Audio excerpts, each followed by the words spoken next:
Arthur, do not eat or drink anything your son gives you tonight. Your wife was murdered, and you are next. That was what my wife's billionaire client told me on the phone, just 3 days after we buried her. He told me to come to his Boston mansion immediately. I broke every speed limit getting there. But when the study doors swung open, the client wasn't the one waiting for me. But the moment the study door opened and I saw who was waiting inside, my entire body froze. I will tell you who that person was. But first, you need to know what happened 3 days earlier, right at my wife's funeral. Because while I was standing next to his mother's casket, my own son pulled me aside and said something that made me realize for the very first time that perhaps the most dangerous person was not some stranger out there, but the person sharing my last name. My name is Arthur Pendleton, and I am 68 years old. Before I retired, I was a structural engineer overseeing the construction of massive steel buildings. And before that, I served in the United States Navy Seabees, carrying a rifle and building bridges for this country. I know how to read a room, and I know exactly when a storm is coming. But on that cold, damp Thursday morning, when that storm walked into a historic Presbyterian church on the Massachusetts coast, I was completely caught off guard. I was sitting in the front row on a mahogany pew, staring at the mahogany casket holding Martha, my Martha. We had been married for 42 years. She was a petite woman, her hands constantly smelling of varnish and solvents from restoring antiques. But her heart was big enough to hold the entire world. For 30 years, she wasn't just a high-end antique appraiser. She was the most trusted estate liquidation consultant for Harrison Sterling. Sterling was a Boston real estate tycoon worth hundreds of millions. But in his entire life, he only trusted one person with his fortune and his life, and that was my wife. The organ played a soft bass note that resonated deep in my chest. The church slowly filled with neighbors, friends from the Antique Society, and even a few of Mr. Sterling's personal assistants. Everyone spoke in highly respectful whispers. Everyone. Except the two family members who were supposed to be sitting right next to me. My son Julian and his wife Chloe were late, not 5 minutes late, but a full 45 minutes. The memorial service had already started when the heavy oak doors at the back of the church were suddenly shoved open with a loud bang. I didn't turn around because I didn't need to. I heard the sharp click of stiletto heels hitting the stone floor. In that dead silent church, it echoed as harshly as a gunshot in a library. People turned their heads, and I could feel the entire congregation let out a collective gasp. I kept my eyes locked dead on the wreath resting on Martha's casket. White hydrangeas, her absolute favorite. Then, I smelled them before I even saw them. It was an expensive but overpowering perfume, mixed with the scent of desperation, money, and stale vape smoke. Julian squeezed into the pew next to me. He was wearing a cashmere hoodie that definitely cost 4 figures, layered under a slim-fit blazer, paired with limited edition sneakers. He looked like he was heading to Silicon Valley to pitch a tech startup, not attending his own mother's funeral. He didn't pat my shoulder. He didn't hold my hand. He didn't even glance at the casket. He immediately pulled out his phone in the dim lighting of the church. The screen's glow lit up his face. He was furiously texting, his thumbs flying across the screen, his jaw clenched tight. I glanced over and saw a fine layer of sweat on his forehead. That wasn't the sweat of a grieving man.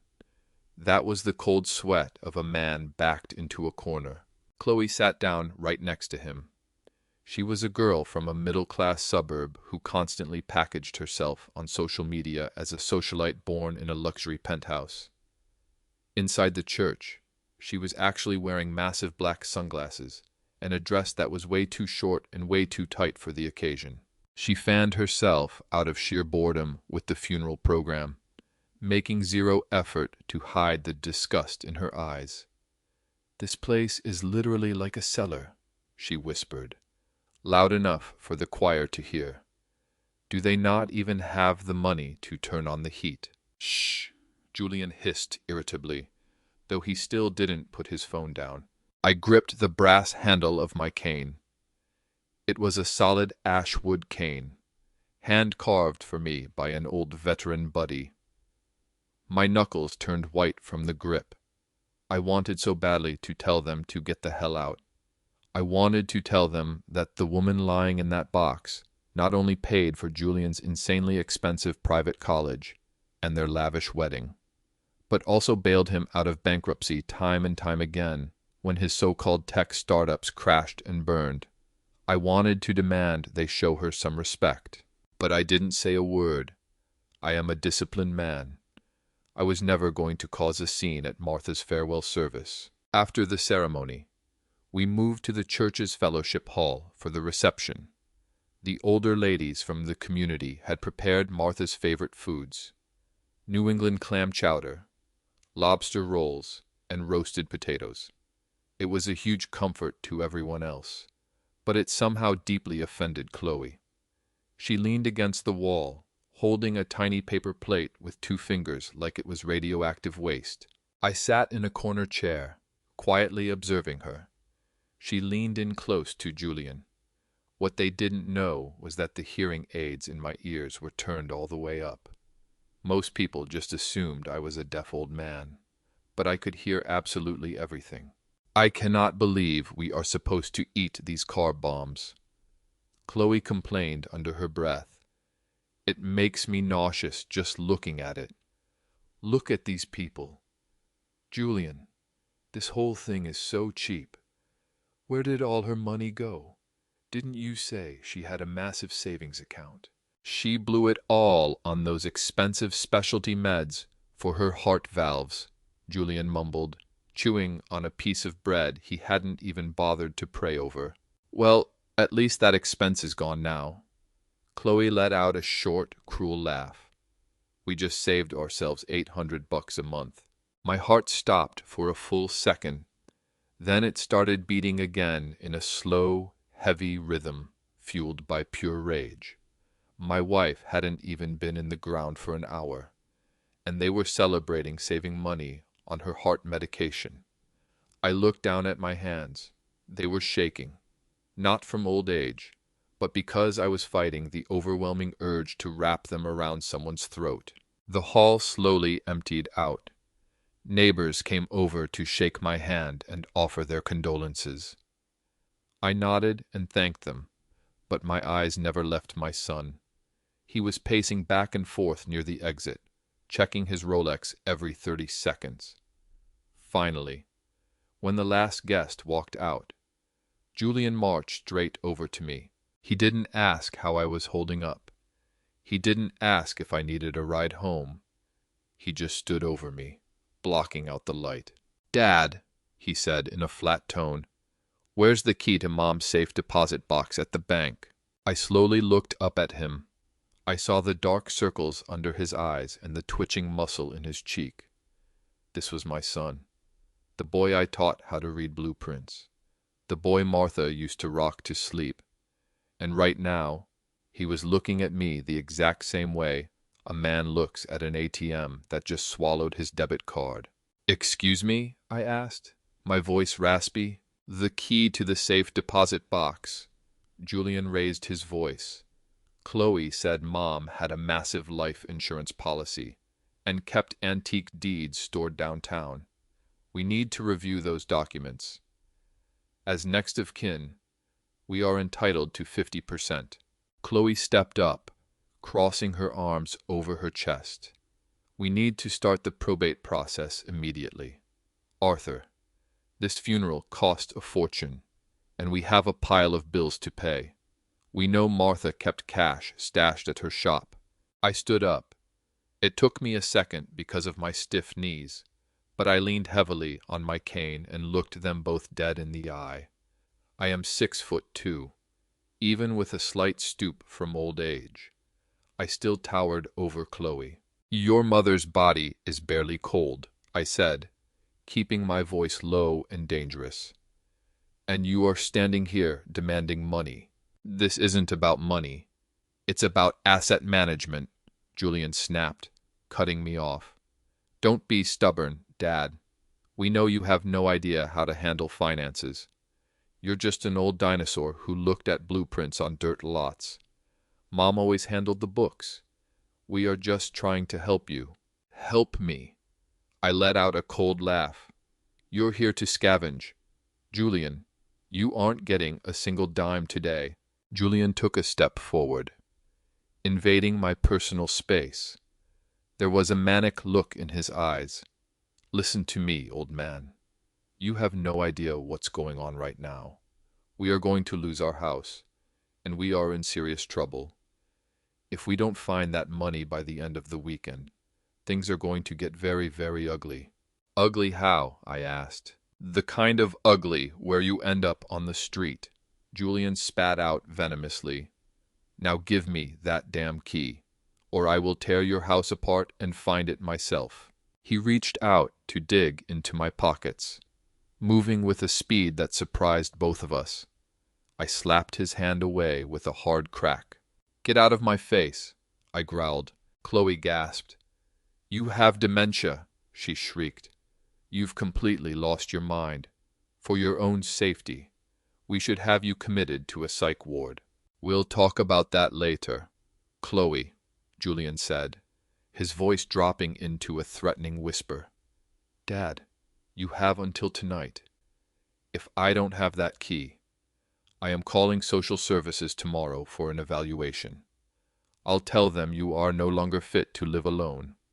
I'll petition the court for guardianship and sell your house out from under you myself. He turned on his heel and stormed out.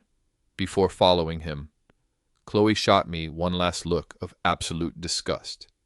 The clicking of her heels faded away, sounding exactly like a ticking time bomb. I stood alone in the empty fellowship hall. The dead silence was deafening.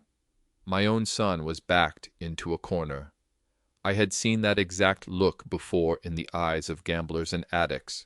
He wasn't just greedy, he was terrified. Suddenly, the phone in my breast pocket vibrated. I pulled it out, my hands shaking so badly I almost dropped it. The name on the caller ID was crystal clear.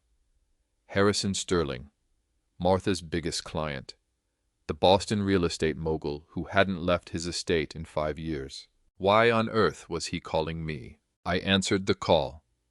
Arthur, he said. His voice was no longer the deep, commanding baritone I remembered. It was raspy, rushed, and breathless. Mr. Sterling, Listen to me, Arthur, he interrupted. I just opened the safe Martha kept inside my private vault. She left some things behind, a password journal, and a video. I frowned. A video? Arthur, I need you to come to my estate right now. Do not go home. Do not tell Julian. Do not tell that woman he married. If they find out what I know right now, you will absolutely not survive the night. What are you talking about, Mr. Sterling? They weren't just waiting for her to die. Arthur. Sterling breathed heavily. They helped her along. The room spun. I had to grab the back of a chair just to stay on my feet. Come to the service entrance of the estate, Sterling said. The gates are open. I have someone here you need to meet. I hung up the phone. The crushing grief that had been suffocating me instantly evaporated. In its place was a cold, hard, unshakable resolve. I walked out of the church and climbed into my impeccably maintained 1985 Chevy C10 pickup. It looked its age, but the engine was still a powerhouse. And inside the passenger side glove box, wrapped in an oil-soaked rag, was the decommissioned my 1911 pistol I used back in my military days. I popped the magazine out to check it. Fully loaded. I was no longer just a widower. I was a soldier deep behind enemy lines, about to step into a minefield, and my own son was the target. I told Julian I had to go see the pastor to settle the final balance for the funeral, It was a lie, but lies were the only currency my son understood right now. I grabbed my truck keys from the hook by the door, but before I could even turn the knob, a perfectly manicured hand slammed against the wood, blocking my way. It was Chloe. She was still wearing that ridiculously tight black dress, and those massive sunglasses were still on her face, even though we were standing in a dimly lit hallway. She held out her hand, wiggling her fingers expectantly. "Where do you think you're going, Arthur?" she asked. Her voice dripped with a fake sweetness that made my skin crawl. "To the church, to pay the bill," I said with a deadpan expression. "You aren't going anywhere without leaving a credit card behind." She took a step closer. "I need to go buy supplies for the guests who might stop by later to pay their respects. We need good wine. We need proper charcuterie and cheese. Not that garbage those church ladies served." I looked at her. I looked right through her. I noticed her eyes kept flicking down to my back pocket where I kept my wallet. She didn't want cheese. She wanted to hit the luxury boutiques in Boston. She wanted a new handbag to match her funeral outfit. She wanted to swipe my card until the magnetic strip wore out, just like she had done to Martha for years. I reached into my pocket. Chloe smiled. It was a greedy, toothy sneer. I pulled out my wallet, and her hand actually twitched. I opened it and pulled out a single, lonely $20 bill. It was crumpled and worn out, just like I was. I opened my fingers and let it drop. The bill fluttered through the air and landed on the hardwood floor, right between her expensive heels. "Go buy some saltines," I told her. Her jaw dropped. She looked at the money, then looked at me. Her face flushed a deep, ugly red. "Are you kidding me?" she shrieked. "Do you have any idea who I am?" "I know exactly who you are." I took a step forward. She flinched. For a split second, her mask slipped, and I saw pure fear. She stumbled backward to get out of my way, but her eyes stayed locked on that $20 bill on the floor. She was going to pick it up. I knew for a fact she would. The second the door closed, she would pick it up, because greed has no pride. I walked out into the damp afternoon air and climbed into my Chevy pickup. The door shut with a heavy, satisfying metallic thud. The cabin smelled like old leather and motor oil. This was my sanctuary. The engine coughed a few times before roaring to life, settling into a smooth, steady rhythm. This truck was just like me, rough on the outside, but it never quit. I backed out of the driveway, leaving my son and daughter-in-law in my house to tear each other apart over the scraps. As I drove along the coastal highway, the scenery blurred past me. I wasn't just driving across the city. I was driving back in time. I thought about Martha. For 40 years, she left our home in Marblehead every morning and didn't come back until after dark. She drove to those ancient estates hidden behind iron gates, places where the driveways were longer than our entire neighborhood block. To the rest of the world, she was just a high-end antique appraiser and estate liquidator. But Martha saw everything. She knew exactly which closets held the skeletons of Boston's old money families, because she was the one hired to clean those closets out. I gripped the steering wheel tight, my knuckles popping. My son Julian thought I was just a tired old man who used to look at blueprints on construction sites. He forgot what I did before I became an engineer. He forgot that Uncle Sam sent me halfway across the world to build bridges and roads in a tropical jungle when I was only 19 years old. You learn a lot of things in a war. You learn that the quietest moments are usually the deadliest. You learn to look for movement in the tall grass that shouldn't be there. You learn that when an enemy smiles at you, he is usually hiding a knife behind his back. For months, I had been watching Julian and Chloe. I noticed Julian wearing a new watch that cost more than my entire truck. I noticed Chloe stopped leaving her shopping receipts on the kitchen island. I noticed how unnaturally quiet Martha became in the weeks leading up to her death, and how her eyes darted in a panic every time the phone rang. I was trained to spot an ambush, but I never once imagined the enemy was sleeping in my own guest room. I hit the highway, the old Chevy vibrating under my hands. I constantly checked my rearview mirrors. Old habits die hard. No one was tailing me. Julian was too busy tearing the house apart, looking for a safe deposit key to even realize I was gone. I took the exit for Beacon Hill. The air shifted here. It smelled like historic architecture and old money.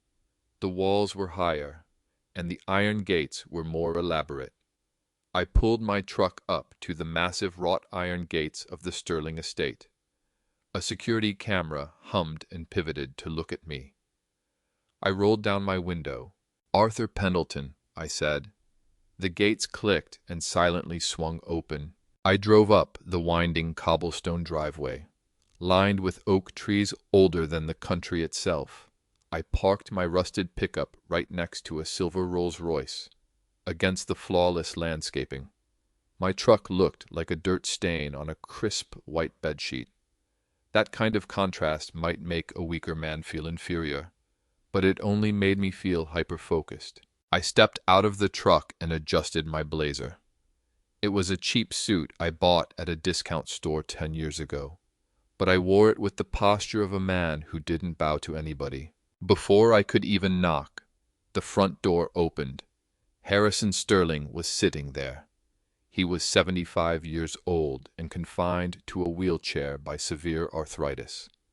His body had been ravaged by time and disease, but his eyes were as sharp as shattered glass. He was wearing a velvet smoking jacket and a silk scarf. He didn't look at me like an employee, and he didn't look at me like a charity case. He looked at me the way a man heading into battle looks at another battle-hardened soldier. "Arthur," he said, his voice raspy but firm. "Mr. Sterling." I nodded. He reached out a hand. It was bony and trembling slightly, but his grip was surprisingly strong. We didn't shake hands like businessmen. We gripped each other's forearms tightly, like brothers. "I am so sorry about Martha," he said. "She was the finest woman I ever knew. Better than me. Better than all of us." "Thank you, sir," I said, my throat tightening. "Come inside," Sterling said, turning his wheelchair. "We don't have much time. Your son is going to realize you aren't home very soon." I followed him into the foyer. The floors were Italian marble, and the ceilings were 20 feet high. The place was basically a palace, but it felt freezing and empty. Martha used to be the warmth in this house. Without her, it was just a museum. We passed the grand staircase, went through an empty, formal dining room, and headed down a hallway lined with portraits of deceased ancestors. They all seemed to be glaring down at me with critical eyes. I stared right back without flinching. I had buried more brothers in arms than they had ever seen alive. Sterling led me to his private study at the back of the house. It was a room I had never been allowed to step foot in. The walls were lined with leather-bound antique books, and the air smelled heavily of cedar and brandy. Thick velvet curtains were pulled completely shut, blocking out the afternoon sun and plunging the entire room into shadows. But we weren't the only ones in the room. Standing by the fireplace was a man I didn't recognize. He was tall, wearing a trench coat, with a visible scar on his face. He had the kind of eyes that looked like they had stared straight into the darkest depths of human nature. "Arthur, this is Mr. Logan," Sterling said. "He is a former federal agent who now works as a private security consultant. Martha hired him 2 months ago." My heart skipped a beat. Martha hired a private investigator. Why? Logan gave me a nod. He didn't smile. The way he looked at me was a mix of pity and deep respect. "Please have a seat," Sterling said, pointing to a heavy leather chair in front of his massive oak desk. I sat down.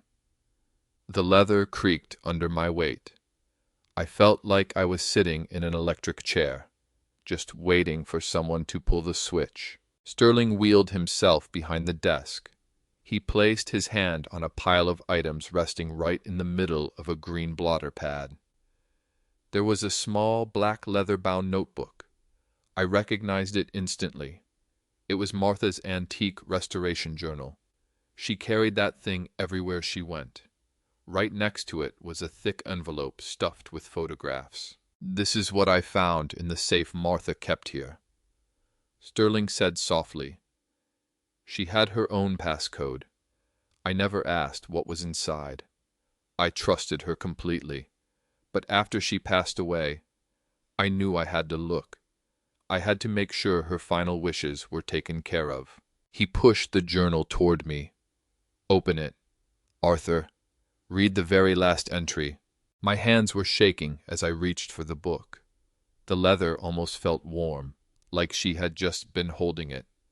I flipped to the page marked with a ribbon. It was her handwriting, neat and cursive, but the ink strokes were trembling. It looked like she was writing in an absolute rush, or maybe in sheer terror. She wrote using a shorthand that only the two of us understood. "Julian came asking for money again. I told him no. The way he looked at me made me feel like he was a total stranger. He looked at me like he wished I was dead. Today, I found a pill bottle in his coat pocket. It looks exactly like my heart valve medication, but it absolutely is not. I am so scared. Arthur, I am terrified of our own son." I stopped reading. The room felt like it was tilting. I couldn't breathe. "Mr. Logan finally spoke, his voice gravelly and rough. "Look at the photos, Mr. Pendleton." I grabbed the envelope and dumped its contents onto the desk. Dozens of photos spilled out. The quality was a bit grainy, clearly taken with a telephoto lens, but the subjects were crystal clear. It was Julian. He was standing in an alleyway, talking to a guy with a neck tattoo. He was handing over a thick stack of cash. That was one of Victor's guys, a notorious loan shark mob based in South Boston. There was another photo. Julian and Chloe sitting in their car. Chloe was laughing hysterically, holding up a bottle of champagne. But the last photo made me freeze instantly. It felt like I took a sledgehammer straight to the chest. The picture was taken through the window of my own living room. The timestamp said 3 days ago at 2:00 a.m. In the photo, Julian was standing next to a display cabinet. It was an 18th century French antique mantel clock that Martha was restoring. Martha suspected him of stealing, so she secretly installed a pinhole camera inside that antique clock, Logan explained. In the surveillance screenshot, Julian was holding 2 orange prescription pill bottles. One was Martha's life-saving heart medication. The other had no label. He was pouring capsules from the unlabeled bottle directly into Martha's daily pill organizer. And he was smiling. I stared dead at that image. My son. My own flesh and blood. The boy I used to carry on my shoulders. The boy I taught how to tie his shoes. He was swapping her pills. He killed her, I whispered. The words felt like chewed glass in my mouth. He murdered his own mother. Sterling leaned forward, his face pale and grim. He didn't just kill her, Arthur. He executed her. And now, he's coming for you. Why? I looked up, my eyes burning and dry. Why would he do this? Sterling pointed at the journal again. Turn the page, Arthur. Look at what she kept hidden from you. Look at what she kept hidden from everyone. I turned the page. Taped inside were a bank statement and copies of several property deeds. The balance wasn't a few $1,000s, or even $100,000. It was $4.5 million, plus a highly valuable secret historic property sitting right on a cliff in Gloucester. My Martha, the woman who clipped coupons with me and darned my socks. She was a secret millionaire.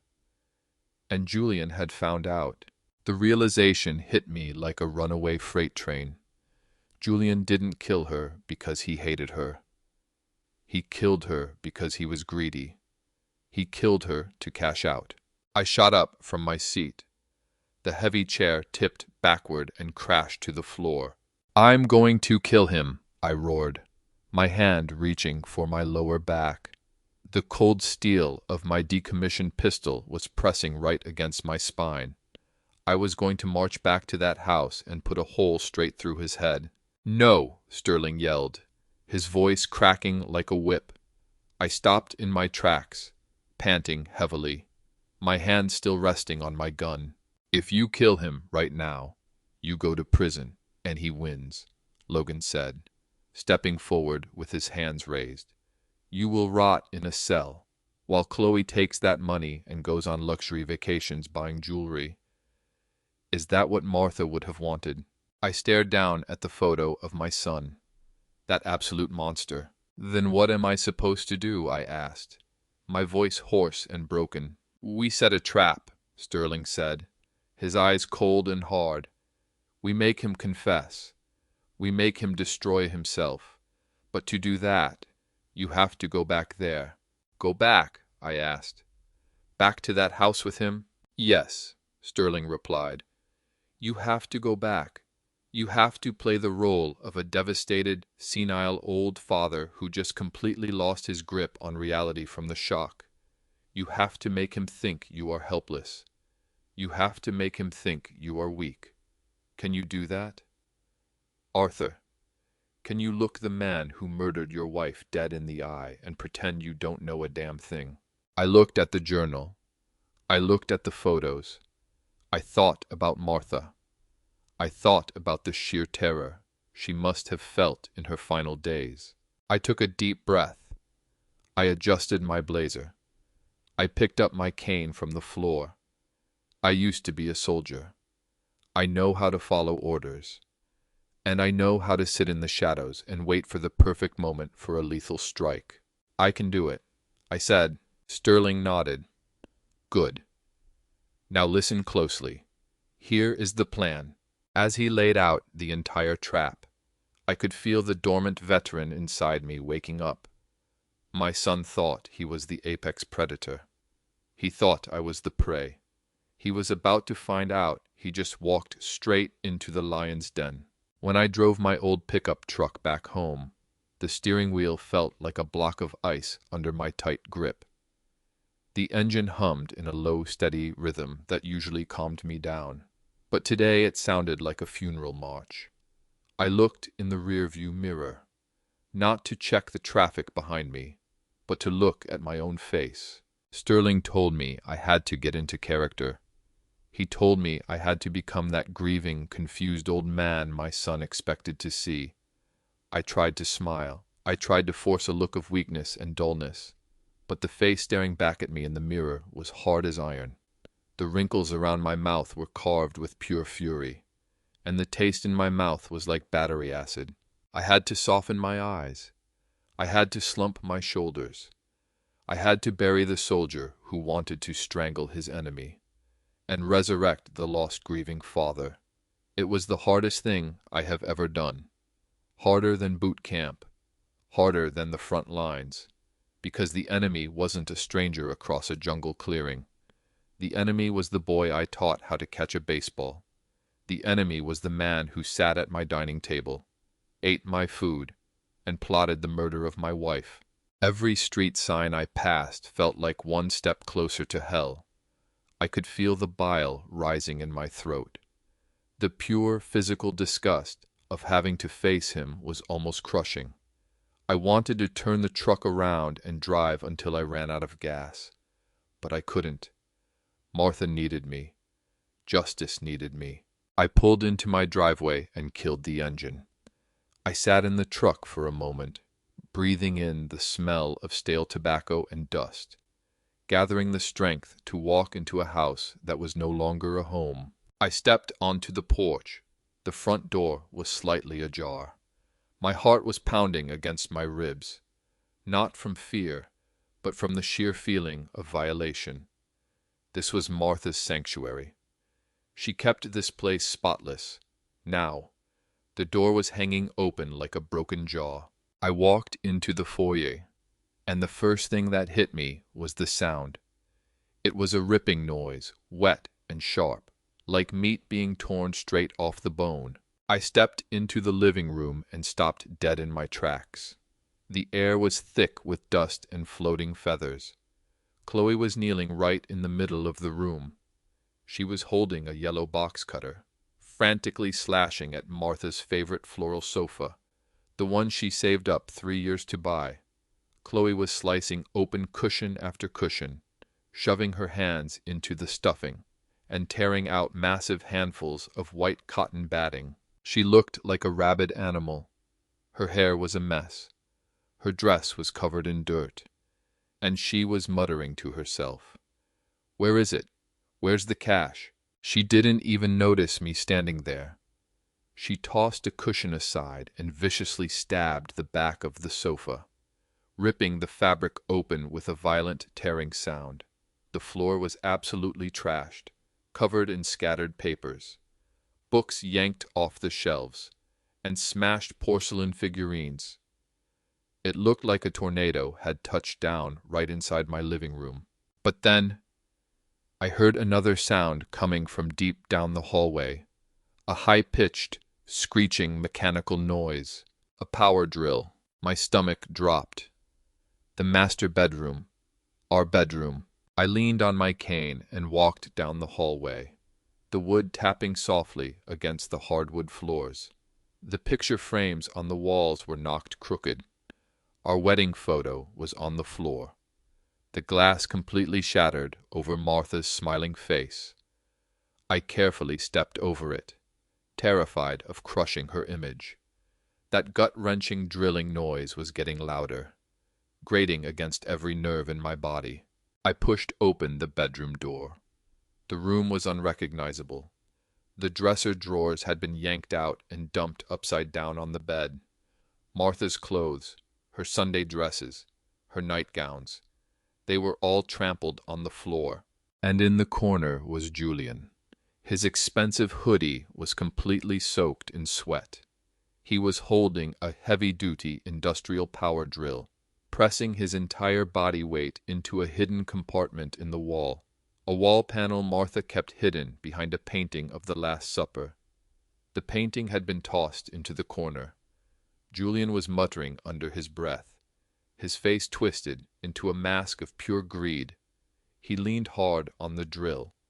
The bit screamed violently against the lock cylinder, and the intense friction filled the room with the acrid smell of burning metal. He wasn't looking for documents. He wasn't looking for keepsakes. He was hunting for the life-saving windfall he believed he was entitled to. I needed to get his attention. I needed to stop this desecration before I lost control and did something that would ruin the plan. I forced my body to relax and let my knees buckle slightly. I loosened my grip on the ash-wood cane and let it drop. The cane hit the wood floor with a massive clatter, cutting through the drill noise like a gunshot. Julian jumped. The drill slipped, leaving a harsh, screeching scratch across the metal door of the hidden compartment. He whipped around, his eyes bloodshot and scanning the room frantically. He looked at me, and for a split second, he didn't see his father. He saw an intruder, an obstacle. Then he recognized me, but there was zero shame in his eyes, just unhinged anger. He tossed the drill onto the pile of Martha's clothes, pointing a shaking finger at the half-pried open wall safe. He snapped. "It's empty!" he shrieked, his voice cracking with hysteria. "Empty! There is nothing in here but a bunch of old ledgers. Where is the money? Where are the bearer bonds, the deeds?" I stared at him, letting my mouth hang open slightly, perfectly faking the confusion of a man whose entire world had just stopped making sense. I leaned against the doorframe, clutching my chest tight as if I were having a heart attack. I didn't say a word. I just looked at the empty safe, then looked back at him. I let the silence drag out, letting his panic boil over. He kicked the bed frame hard. "Don't look at me like that, old man," he screamed. "You knew, didn't you? You knew she moved the assets. You two were always whispering, always hiding things from me." Julian closed the distance between us in 3 massive strides. He was a big guy, a former high school football player, and right now, he was using that size to physically intimidate me. He grabbed the lapels of my suit jacket, bunching the cheap fabric in his fists, and slammed me hard against the doorframe. His face was inches from mine. I could smell the sour whiskey on his breath, mixed with the acrid stench of his own terror. He bent down, snatched the power drill off the bed with one hand, and yanked the trigger.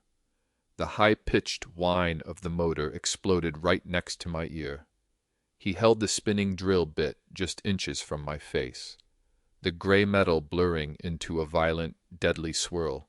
"Tell me," he hissed, spit flying onto my cheek. "Tell me where that old hag hid the cash, or I swear to God I will drill the answer straight out of your skull.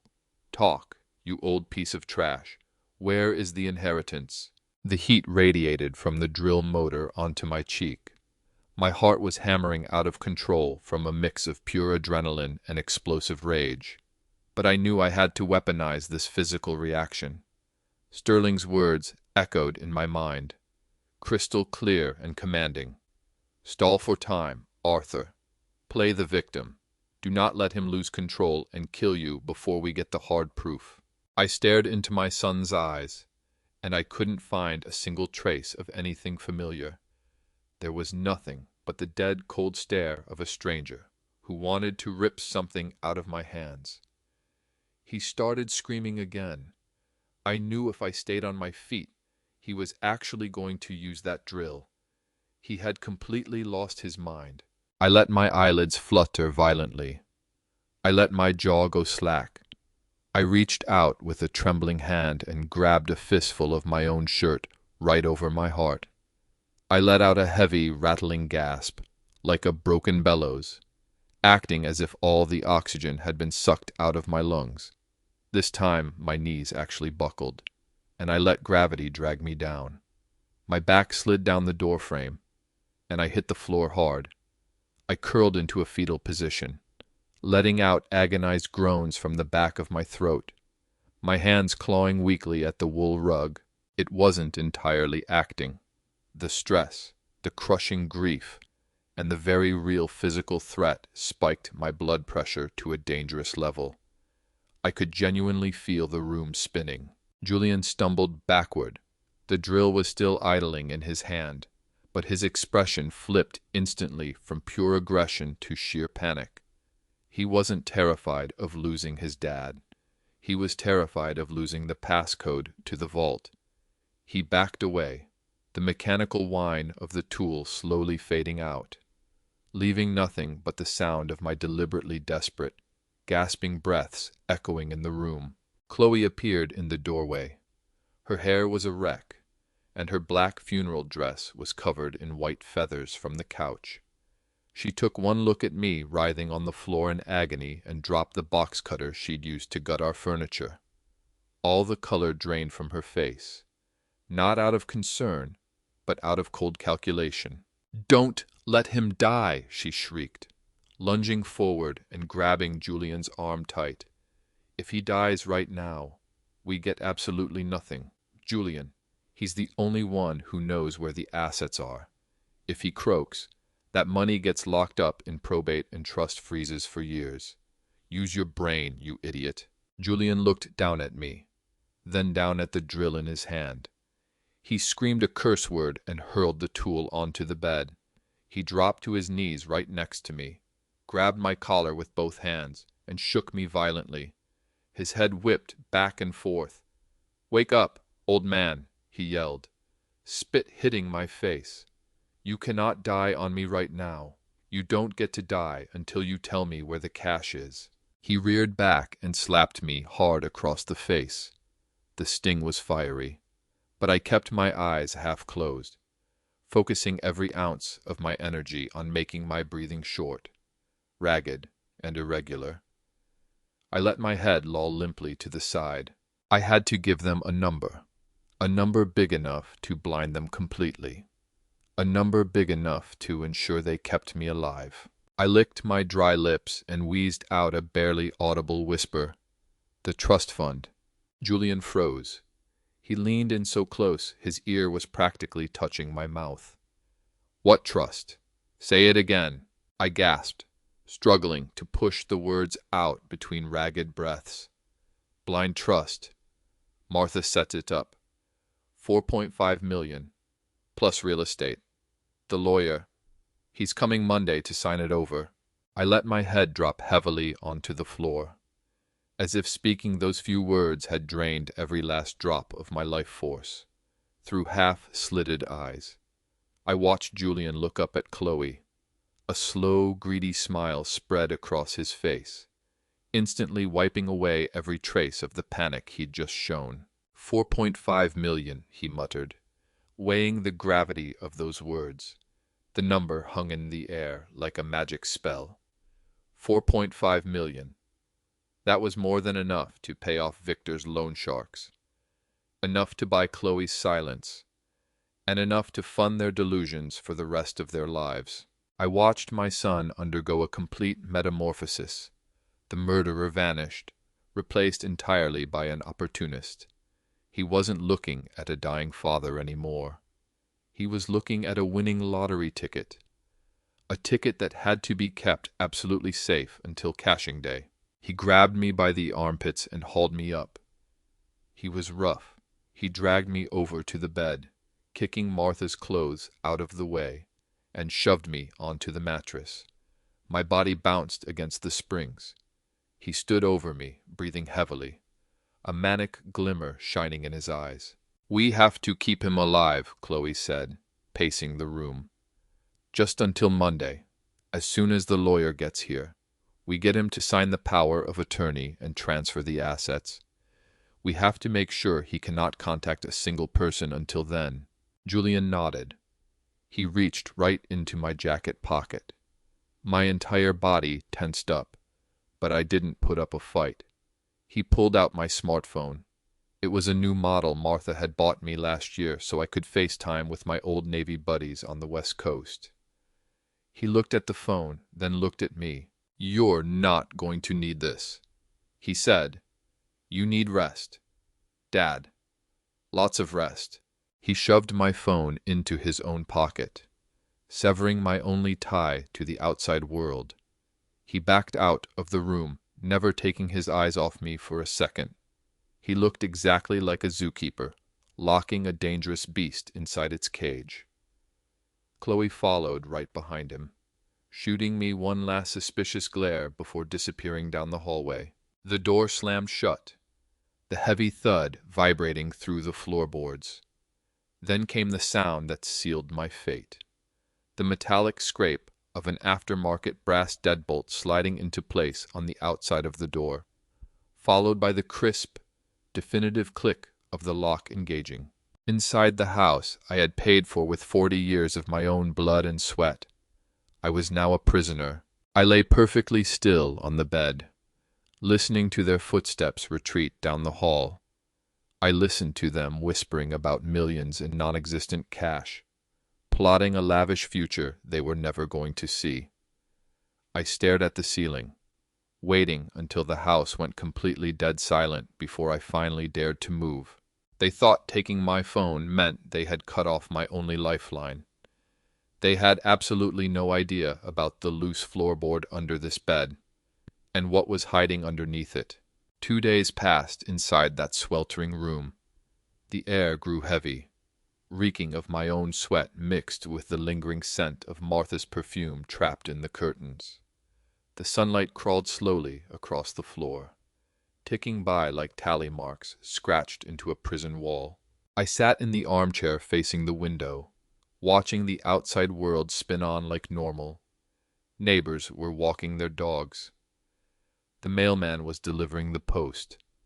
No one out there had a clue that inside this old yellow Victorian house in Marblehead, an old man was being held completely hostage. Twice a day, the deadbolt would click, and the door would crack open just an inch. Chloe would use her foot to slide a plastic tray inside, treating me exactly like a stray dog. My first meal was a sandwich with green mold growing on the crust. The cheese was hard and oily. The water was lukewarm tap water served in a filthy glass. "Eat up, old man," she sneered through the crack in the door. "We have to cut back on expenses until that trust fund clears." I looked at the food, my stomach churning. Every instinct in my body was screaming at me to throw the tray right back in her face, to starve to death rather than accept her humiliation. But I was a soldier once. A soldier doesn't starve to protect his ego. A soldier chokes down whatever he can find just to keep the machine running, using trembling fingers. I picked off the mold. I choked down the dry bread. I drank the lukewarm water. I needed to maintain my strength. When they were asleep, I leaned against the wall and did push-ups. I paced back and forth across the room to keep the blood flowing in my legs. I wasn't just surviving. I was preparing. I was sharpening my mind and my body, waiting for the exact moment that door swung wide open. The nights were like a heavy, suffocating blanket. The structure of the old house settled into the silence, but it was a restless quiet, filled with the groans and creaks of aging wood. I pressed my ear flat against the door. This house was built in the 1920s, and the air vents carried sound as perfectly as a telephone line. I heard heavy footsteps pacing in the living room, back and forth, back and forth. It was the sound of a trapped animal pacing its cage. Then a ringing cell phone shattered the quiet. Julian picked it up on the first ring. He kept his voice low, but the sheer desperation in his tone cut right through the thin walls. I strained my ears, picking out the words traveling through the floorboards. "Please, just listen to me, Victor." I heard him begging. "The cash is coming. It's a trust fund. My mom left it behind. No, no, do not send anyone to my house. I swear on my life. I'm getting the money." There was a pause, a long, terrifying silence where I could almost hear the man on the other end of the line issuing a death sentence. Then Julian spoke again, his voice cracking with tears. "A $3 million cash bridge loan is hard to wash in 2 days. I need more time. Just give me 1 more week. Please, Victor. That VC firm screwed me over, but I can make it back. Please don't break my legs." I heard a sob, a grown man weeping and begging a mobster for his life. Suddenly, everything made perfect sense. This wasn't just about greed. This was about survival. My son had embezzled money to cover the losses of his failed startup and borrowed from the worst kind of loan sharks to hide it. He was in way too deep. And those people don't send collection notices. They send guys with baseball bats and bolt cutters. His deadline was 24 hours. If he didn't pay up, he was a dead man. And I was his collateral. I slid down the door and sat on the floor. My son wasn't just a murderer. He was a desperate idiot. And desperate idiots are the most dangerous creatures on the planet. I waited until I heard Julian pass out on the living room sofa. The clinking of a liquor bottle against a glass told me he had drank himself into a stupor to numb the terror. I crawled over to my bed. As a former Navy Seabee, I knew the vital importance of being prepared for the worst, years ago, while Martha was organizing her antiques around the house. I personally built a hidden compartment under the floorboards, right near the baseboard under the bed. She thought I built it to stash her high-end jewelry, but I knew it was for absolute worst-case scenarios. Grunting with effort, I pushed the heavy mattress aside, My muscles burned, but I ignored the pain.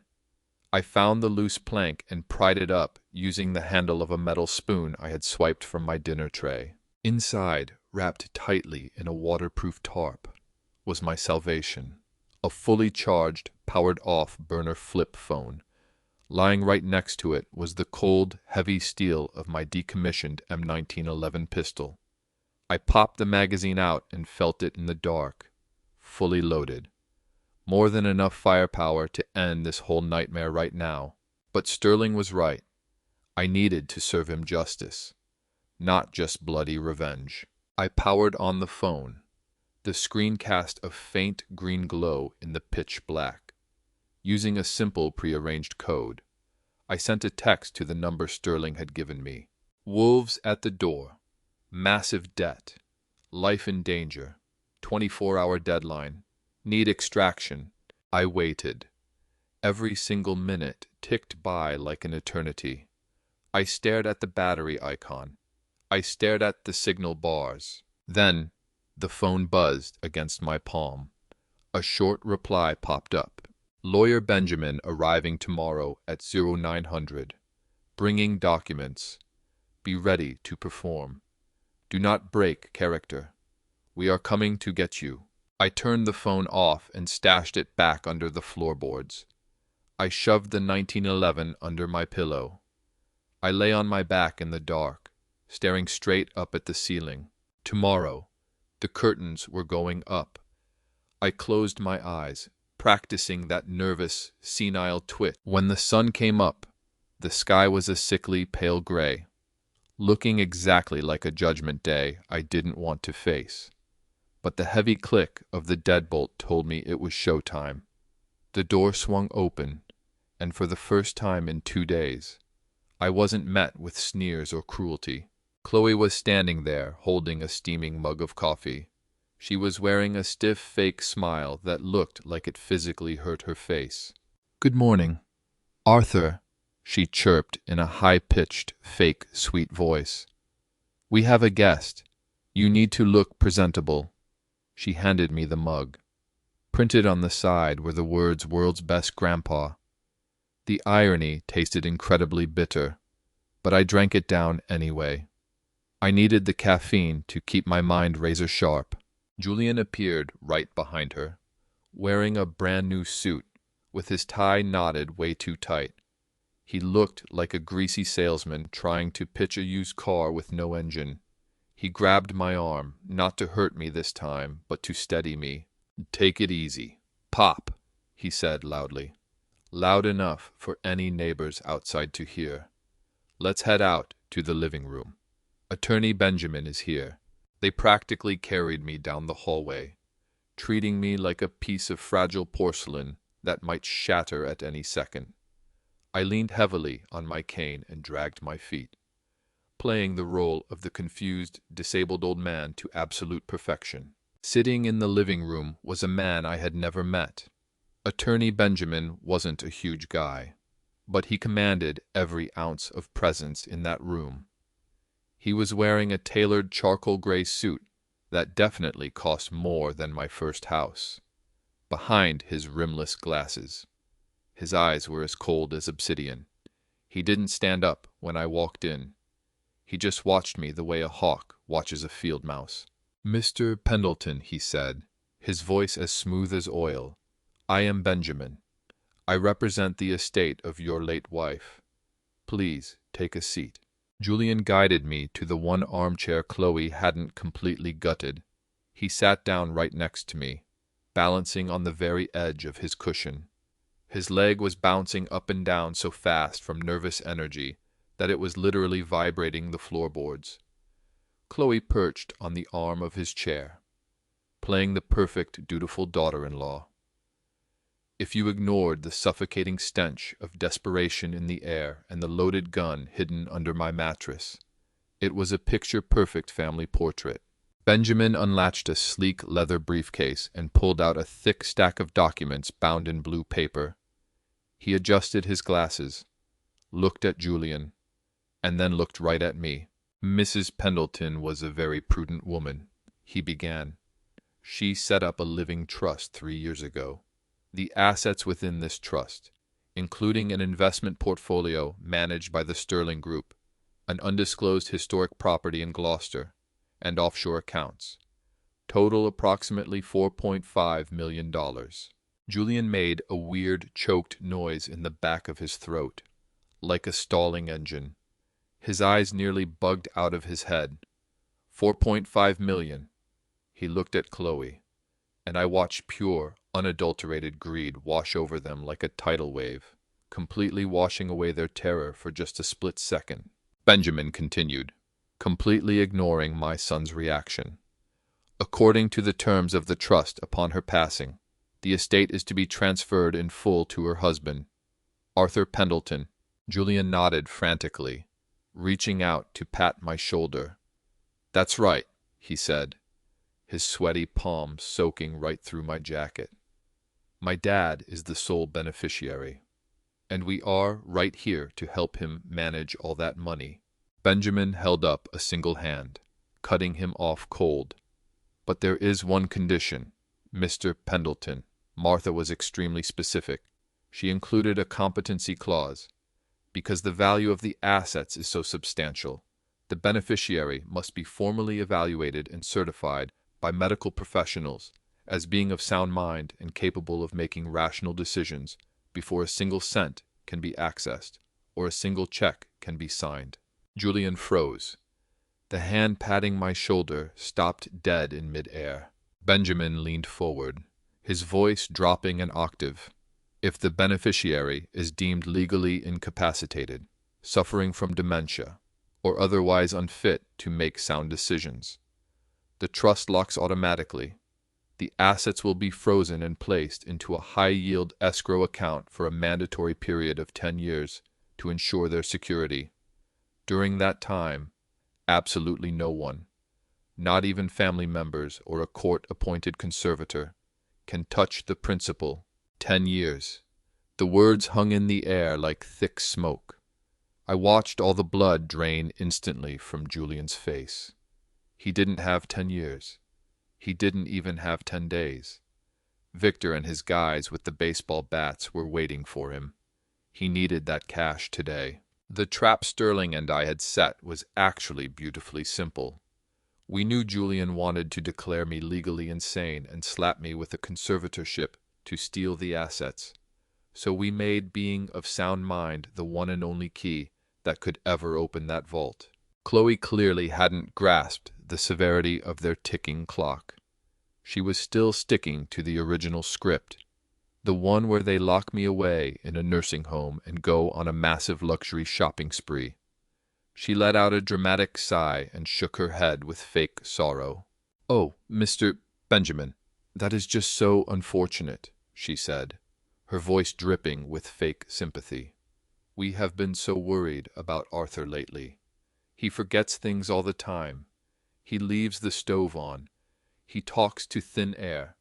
Just yesterday, he didn't even know where he was. I really don't think he can pass a competency test. It might be best for everyone if we just acknowledge that the trust needs to be frozen, or maybe transfer guardianship over to Julian." She looked at Benjamin, fully expecting a sympathetic nod. Instead, Benjamin simply started closing his folders. "I understand," he said, reaching for the latch on his briefcase. "In that case, I am required to file the paperwork immediately to freeze the assets. For his own protection. Of course, we can reevaluate the status of the trust in 10 years. The latch clicked shut. To Julian, that sound might as well have been a gunshot. He sprang out of his chair, practically shoving Chloe out of the way. "No," he yelled, his voice cracking with sheer panic. "Shut up, Chloe. You have absolutely no idea what you are talking about." He spun back to Benjamin, waving his hands frantically. "She is exaggerating. My dad is perfectly fine. He is just grieving. Look at him. He is as sharp as a tack. He remembers everything. Right, Dad?" He grabbed my shoulder again. His fingers dug deep into my flesh, gripping hard enough to leave bruises. Tell him, Dad, tell him you are fine. Tell him you aren't crazy. I looked at my son. I saw the sweat dripping down his temples. I saw the absolute terrifying desperation in his eyes. He was begging me to act sane so that he could rob me blind. It was pathetic. I looked at Benjamin and blinked slowly. I feel perfectly fine, I said. My voice was shaky, but my words were crystal clear. I just miss my Martha. Benjamin looked at me, then at Julian, and then back at his documents. He tapped his fingers on his leather briefcase, pretending to weigh the situation. Very well, he said. Since you insist he is competent, we can proceed. But I need hard proof. I cannot release $4.5 million in assets based on your word alone. He pulled a business card from his pocket. I have scheduled a comprehensive medical evaluation for tomorrow morning at 9 o'clock. It will be conducted by an independent licensed physician. If Mr. Pendleton passes, he gets the checkbook. If he fails, the vault is locked for a decade. Are we understood? Julian let out a breath that sounded more like a whimper. Yes, he said, wiping his forehead with his sleeve. Yes, we understand. My dad will be there. He will pass, I promise. Benjamin stood up and buttoned his suit jacket. Good luck to you, gentlemen. He walked out the front door, leaving behind a heavy, threatening silence. Julian slowly turned to face me. The panic was entirely gone, replaced by a cold, dark resolve. He smiled, and it was the exact smile a wolf gives a lamb. Tomorrow, you are going to be the healthiest man in the world, Pop, he whispered. I will make sure of it. Night fell over the house like a shroud. The air inside grew thick, heavy with the smell of roasted meat and the lingering tension of incoming violence. Chloe had lived under this roof for years, and this was the very first time she was actually cooking. She wasn't just heating up takeout or throwing frozen chicken nuggets into the microwave. She was cooking a real meal. The rich aroma of beef stew and potatoes filled the kitchen, completely masking the harsh scent of the bleach she had used to mop the floors earlier. It was a performance, a cozy domestic stage play put on for an audience of one. Julian sat at the kitchen table, tapping his fingers against the wood. His leg was bouncing up and down, a brand new nervous habit he picked up right after Victor's phone call. He was staring at me the way a hawk watches a dying rabbit. I sat in my usual spot, my hands folded over the handle of my cane. I tried to look weak. I tried to look like I wasn't secretly calculating the exact distance to the back door. Chloe hummed a little tune as she moved around the stove. It was a cheerful melody that sounded incredibly twisted in the dead silent house. She had an apron tied over her designer clothes, playing the role of the picture-perfect daughter-in-law. "Dinner is almost ready, Dad," she said brightly. She spun around and flashed me a smile that showed way too many teeth. "We made your absolute favorite beef stew, with extra gravy. We need you to keep your strength up for tomorrow. You have to pass that test with flying colors so we can get the trust sorted out and take really good care of you." I nodded slowly, keeping my eyes glazed over.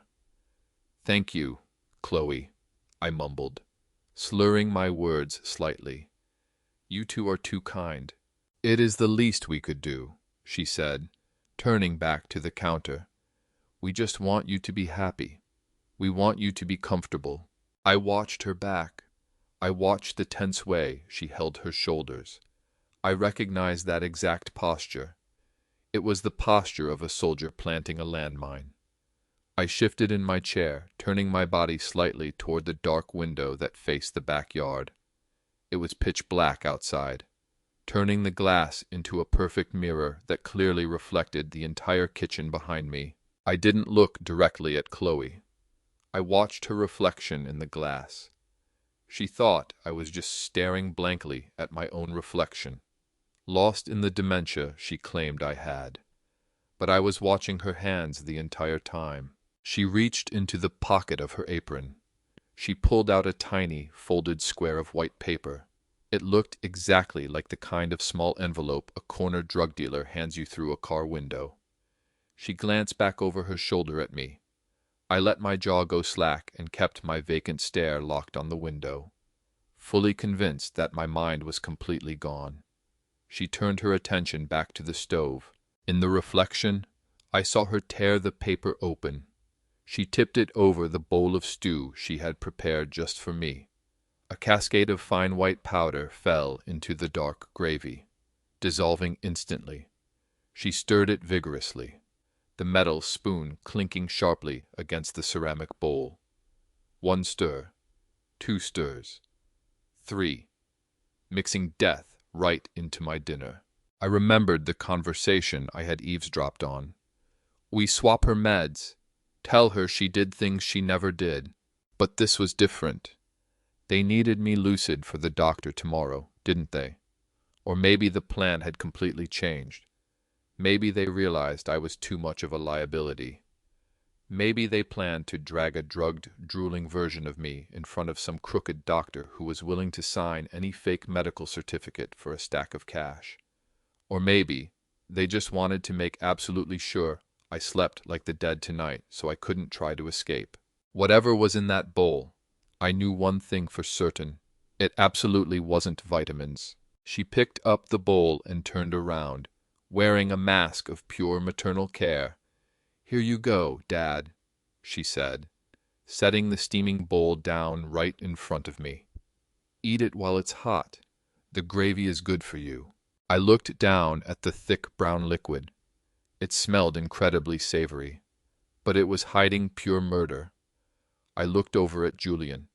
He was staring dead at me, his eyes locked on the spoon in my hand.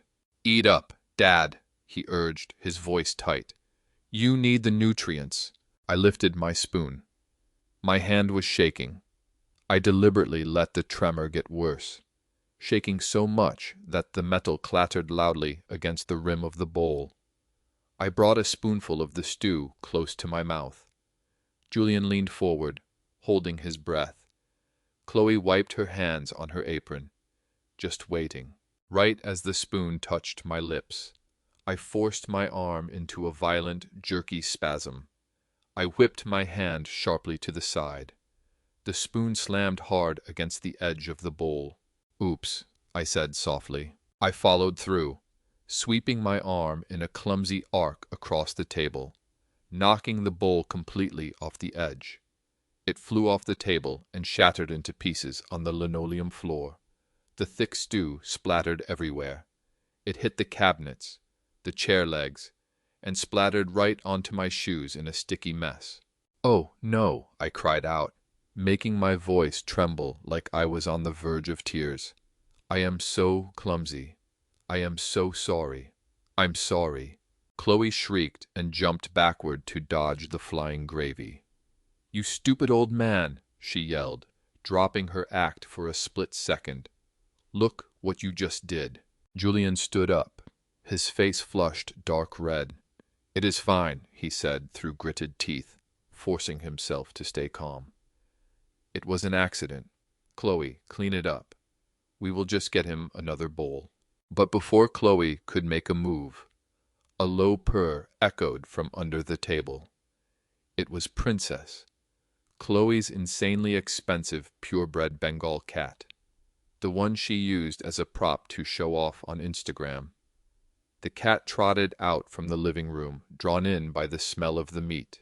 "Princess, no," Chloe shouted, reaching down to grab the cat's collar, but the cat was incredibly fast. It lunged at the puddle of gravy, licking it up greedily. It lapped the floor tiles totally clean, swallowing the stew, the powder, and whatever that mystery concoction was, all in a matter of seconds. "Get away from there!" Chloe shrieked, actually trying to kick the cat away. It was too late. The gravy around the broken bowl was already gone. I looked at the cat. Julian looked at the cat. Chloe stood frozen in place, holding a roll of paper towels. pure terror in her eyes. For a long moment, absolutely nothing happened. Princess looked up, licking her chops, waiting for more food. Then she sneezed.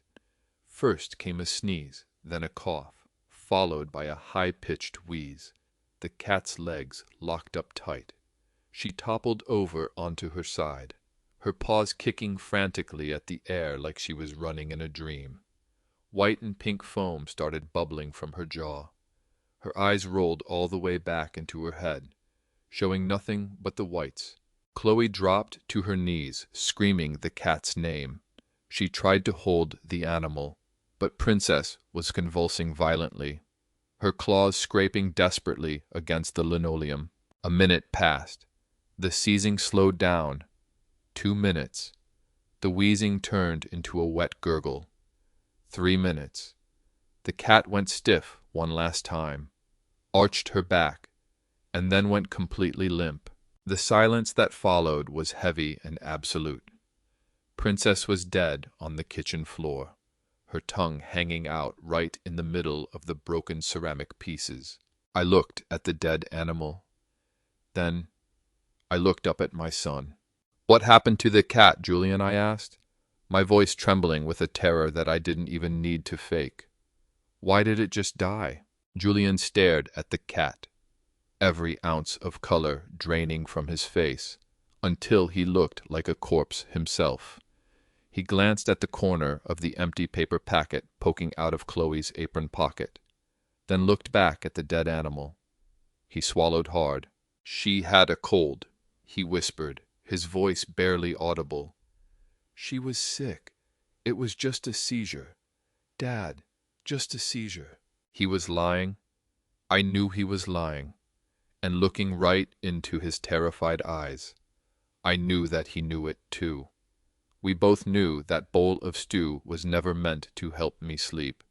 It wasn't meant to keep me docile. It was meant to stop my heart completely. The next morning's sunrise was gray and sickly, matching the exact feeling in the pit of my stomach. I had shoved a heavy dresser in front of my bedroom door and slept with one eye open the entire night, keeping my hand under my pillow, tightly gripping the cold steel of my revolver. But I survived the night. The morning, however, brought a brand new threat. At exactly 7 o'clock, Julian pounded aggressively on my door. He forced a cheerful tone into his voice, but it sounded like a violin string that was about to snap. "Get dressed, Dad!" he yelled through the heavy wood. "We have an appointment to get to." I slowly pushed the dresser out of the way, deliberately making just enough noise to sound like a frail old man struggling. I opened the door and saw him. He looked even worse than I did. His eyes were completely bloodshot, and he reeked of strong mints, trying to cover up the stench of last night's whiskey. He ushered me into his car, a luxury sedan that was 2 months behind on payments. I sat in the passenger seat, gripping my cane tight, watching my familiar neighborhood fade away. I originally thought we were heading downtown, to the hospital district to see legitimate doctors. But Julian took a hard left at the next intersection, steering us straight toward the industrial district in Lynn. It was the kind of area where the streetlights were busted and storefront windows were boarded up with plywood. "Where are we going, son?" I asked, adding just the right amount of tremor to my voice. "The hospital is the other way." Julian gripped the steering wheel so hard the leather creaked. "We are going to see a specialist, Dad," he said, keeping his eyes glued to the road. "A private doctor. He is the best in the business. He will get you that medical certificate in no time." I stared out the window at the graffiti-covered walls and piles of trash on the curbside. A specialist. Right. A specialist in shady, back-alley medical favors who doesn't ask any questions. We pulled up in front of a brick building that looked like it should have been condemned a decade ago. There were no signs, just a heavy metal door with peeling paint. Julian rushed me out of the car, constantly looking over his shoulder, like he expected loan sharks to jump out at any second. We walked inside. The waiting room smelled overwhelmingly of mildew and stale cigarette smoke. There were no magazines and no receptionist, just a single flickering fluorescent light buzzing loudly like a dying fly. A door swung open, and a man walked out. He was wearing a white lab coat, but the cuffs were completely yellowed with stains. He was short, balding, and sweating profusely, even though the room was freezing cold. I recognized him instantly, not as a respected doctor, but from the surveillance photos Logan had shown me. This was Dr. Miller, an absolute scumbag who had his medical license permanently revoked for prescribing ketamine to local drug dealers. He was one of Julian's poker buddies from his underground Texas Hold'em games. "Ah, Mr. Pendleton," Miller said, wiping his clammy hands on his lab coat. "Please, come right in. We have everything ready." "Doc," I said. I dropped my voice into a steady, ice-cold tone, completely dropping the shaky, senile act. "Before you push that plunger down, you need to know one thing. 20 minutes ago, I sent my live GPS location to my fishing buddy. He gets incredibly worried whenever I go into bad neighborhoods." Miller frowned, his face twisting in utter confusion. "Your fishing buddy?" "Yeah." I tightened my grip on his wrist until I felt the dull, grinding shift of his bones. "His name is Chief Patterson. He is actually on his way here right now to grab a cup of coffee with us. And he is bringing the K9 unit with him." Every single drop of blood drained from Miller's face. I thought he was going to pass out right then and there. The syringe slipped from his trembling fingers and clattered loudly onto the metal tray. He violently yanked his arm back, breaking my grip, and stumbled backward until he slammed into a glass cabinet. "The Chief of Police!" he shrieked, his voice cracking. "You called the Chief of Police!" He spun around to Julian, his eyes practically bulging out of his skull. "You told me he had dementia. You said he didn't even know what day of the week it was. Julian, you brought a guy who is best friends with the cops into my clinic. Are you trying to get me killed?" Julian looked at me, then back at Miller. His mouth opened and closed silently, looking like a fish out of water. "He's lying," he yelled. "He doesn't even know how to use a smartphone. I confiscated his phone myself." I smiled, a cold, hard, unyielding smile. "Son, I have more than one phone." Miller grabbed Julian by the lapels of his jacket and physically shoved him toward the door. "Get out!" he screamed. "Get him out of here right now. I am not going to prison for you. Take your dad. Take your massive debts. And get the hell out of here before the cops show up." He threw open the back door of the clinic and practically shoved us out into the alleyway. "Get out!" he yelled again, slamming the heavy metal door shut behind us. I heard the deadbolt slide into place with a loud, definitive thud. We were left standing in a trash-filled alley. The faint sound of police sirens in the distance was playing absolute psychological warfare on Julian's mind. He looked at me. For the very first time, he didn't see a victim. He saw a threat. But he was in way too deep into his own delusions to see the bigger picture. He grabbed my arm, digging his fingers into my bicep hard enough to leave deep bruises. He dragged me toward his car, his breathing heavy and erratic. He shoved me roughly into the passenger seat and slammed the door so hard the entire vehicle shook. He stormed around to the driver's side and climbed in. He slammed his fists against the steering wheel. 1, 2, 3 times. He let out a mindless, guttural scream of pure frustration. Then he turned to face me. His face was completely twisted, his eyes burning with a bottomless, venomous hatred. "Fine," he hissed. He cranked the engine and floored it, the tires screaming violently against the alley pavement. "You want to play games, old man. You want to do this the hard way. We tried doing this the easy way. We tried being nice, but you left me no choice. Tonight, you are going to sign those documents, even if I have to break every single finger on your hand to force you to hold the pen. I will do it. We are doing this the hard way tonight. We drove back to my house in absolute dead silence. The quiet in the car was heavier than the humid air outside. Julian was completely unhinged. His knuckles were bone white as he gripped the wheel. His eyes kept darting to the rearview mirror every few seconds, as if he expected cop cars to materialize out of thin air. I sat perfectly still in the passenger seat, watching my familiar neighborhood slowly roll by. The oak trees I had planted with my own 2 hands 30 years ago. The mailboxes belonging to neighbors I knew by name. We turned onto Elm Street, and my stomach instantly dropped. Smack in the middle of my front lawn, shoved straight into Martha's prize-winning hydrangeas, was a sign, bright red, incredibly aggressive. For sale by owner, cash only. My heart hammered against my ribs. I looked at the driveway. A practical silver station wagon was parked there. On the porch stood a young white couple, holding hands, looking up at the eaves of my house. They looked hopeful. They looked innocent. Standing in front of them, blocking the door to my sanctuary, was a real estate agent I didn't recognize. No. Wait. That wasn't an agent. It was Chloe. She was wearing a floral dress, holding a clipboard, pointing at the roof, and flashing that shark-like smile of hers.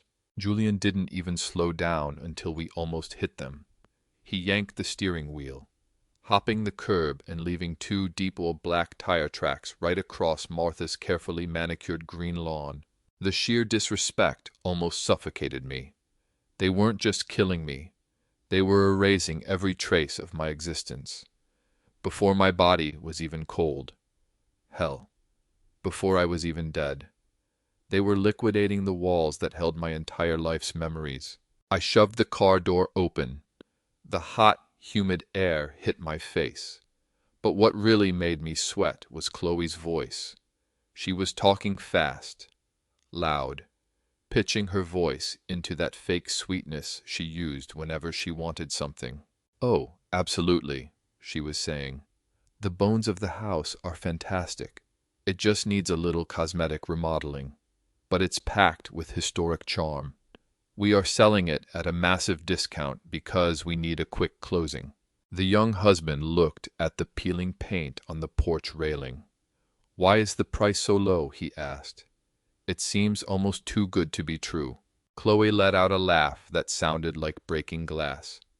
"Well, to be completely honest," she leaned in, playing the conspirator. "My father-in-law is moving into a specialized dementia care facility next week. It's tragic. Really. He's become very hard to manage, even a little dangerous. We need the cash to pay for his treatments. We already have a bed reserved for him, so we just need a cash deposit right now, and we can hand over the keys by Monday." I stood by the car door, shaking all over.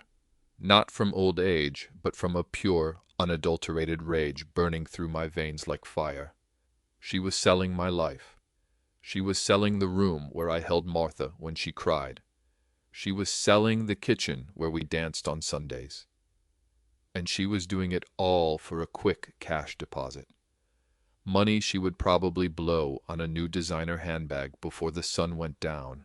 The young wife looked entirely sympathetic. "Oh, that is so awful.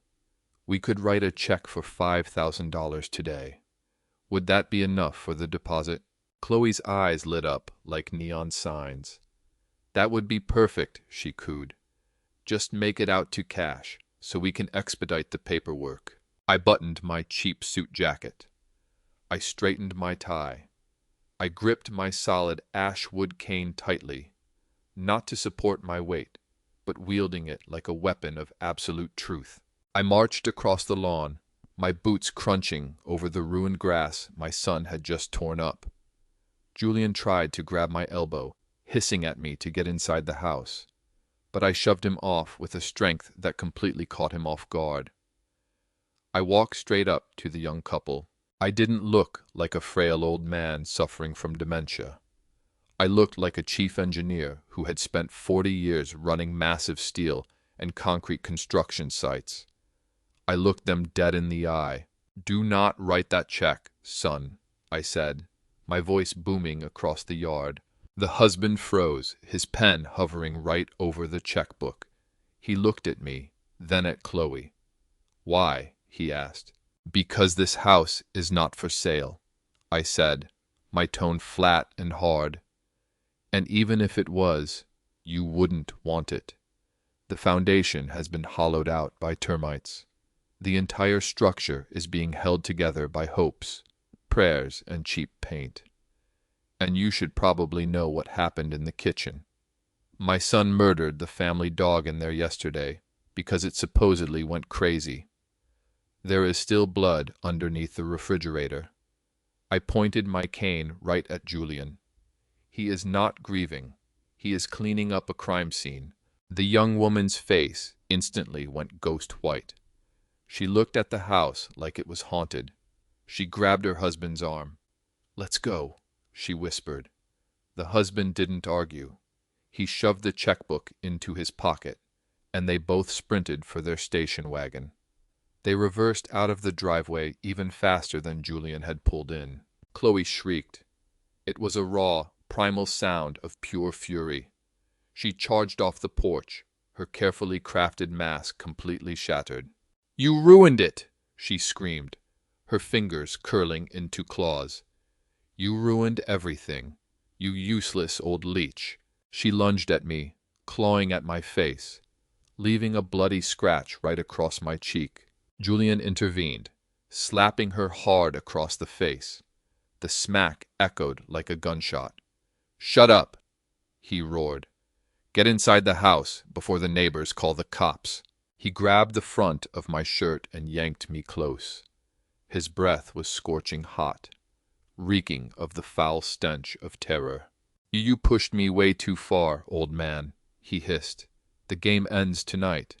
You are either signing those transfer documents, or you are going to see Mom a lot sooner than planned." The sun went down, but the heat stayed trapped inside the house like a bad fever. The air was thick, heavy with the smell of cheap bourbon and desperation. Julian didn't even bother locking me in the bedroom anymore.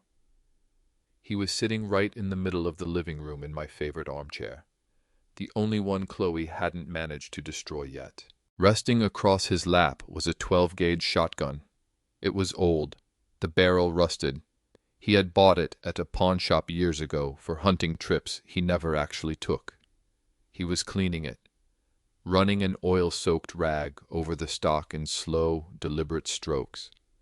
The sound of metal scraping against cloth was the only noise in the room, a rhythmic, violent whisper. He didn't look at me. He just stared blankly at the wall, his eyes glazed and distant. He had completely dropped the act. The grieving son and caring provider masks were gone. All that was left was a man backed into a corner, a man who truly believed the only way out was stepping over my dead body. I sat on the edge of the bed in the dim bedroom down the hall. The door was cracked open just enough to let in a sliver of light. I could hear Chloe moving around in the dining room. The sound of packing tape ripping off the roll was sharp and grating in the quiet house. Rip. Smooth. Rip. Smooth. She was packing, not clothes, not memories. She was packing the silverware. She was taking down the oil paintings Martha had collected for 30 years. She was wrapping the flat-screen TV in bubble wrap. I heard her muttering to herself, spitting out an endless stream of curses and calculations. She had absolutely no intention of sticking around to take care of a father-in-law with dementia. She was liquidating the assets.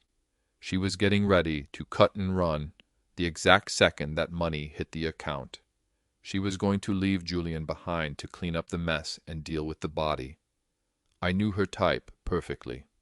She was a survivor, a parasite that would detach and find a new host the second the current one was sucked dry. She didn't care about Julian or the mob debts. She just wanted to grab her piece of the pie before the ship fully sank. The phone rang, not the landline. It was Julian's cell phone sitting on the coffee table right next to a half-empty bottle of bourbon. In the suffocating silence, the ringtone was jarring and abrupt. Julian didn't answer it right away. He let it ring once, twice, 3 times. Then he picked it up, his hand shaking slightly. He put it on speakerphone, maybe out of habit, or maybe because he wanted me to hear exactly why he was about to do what came next. "Victor," he said, his voice completely hoarse. "Please, I just need a few more hours." The voice on the other end was calm, professional, and absolutely bone-chilling. "Julian," the voice said, "your time is up. My guys are already on the way.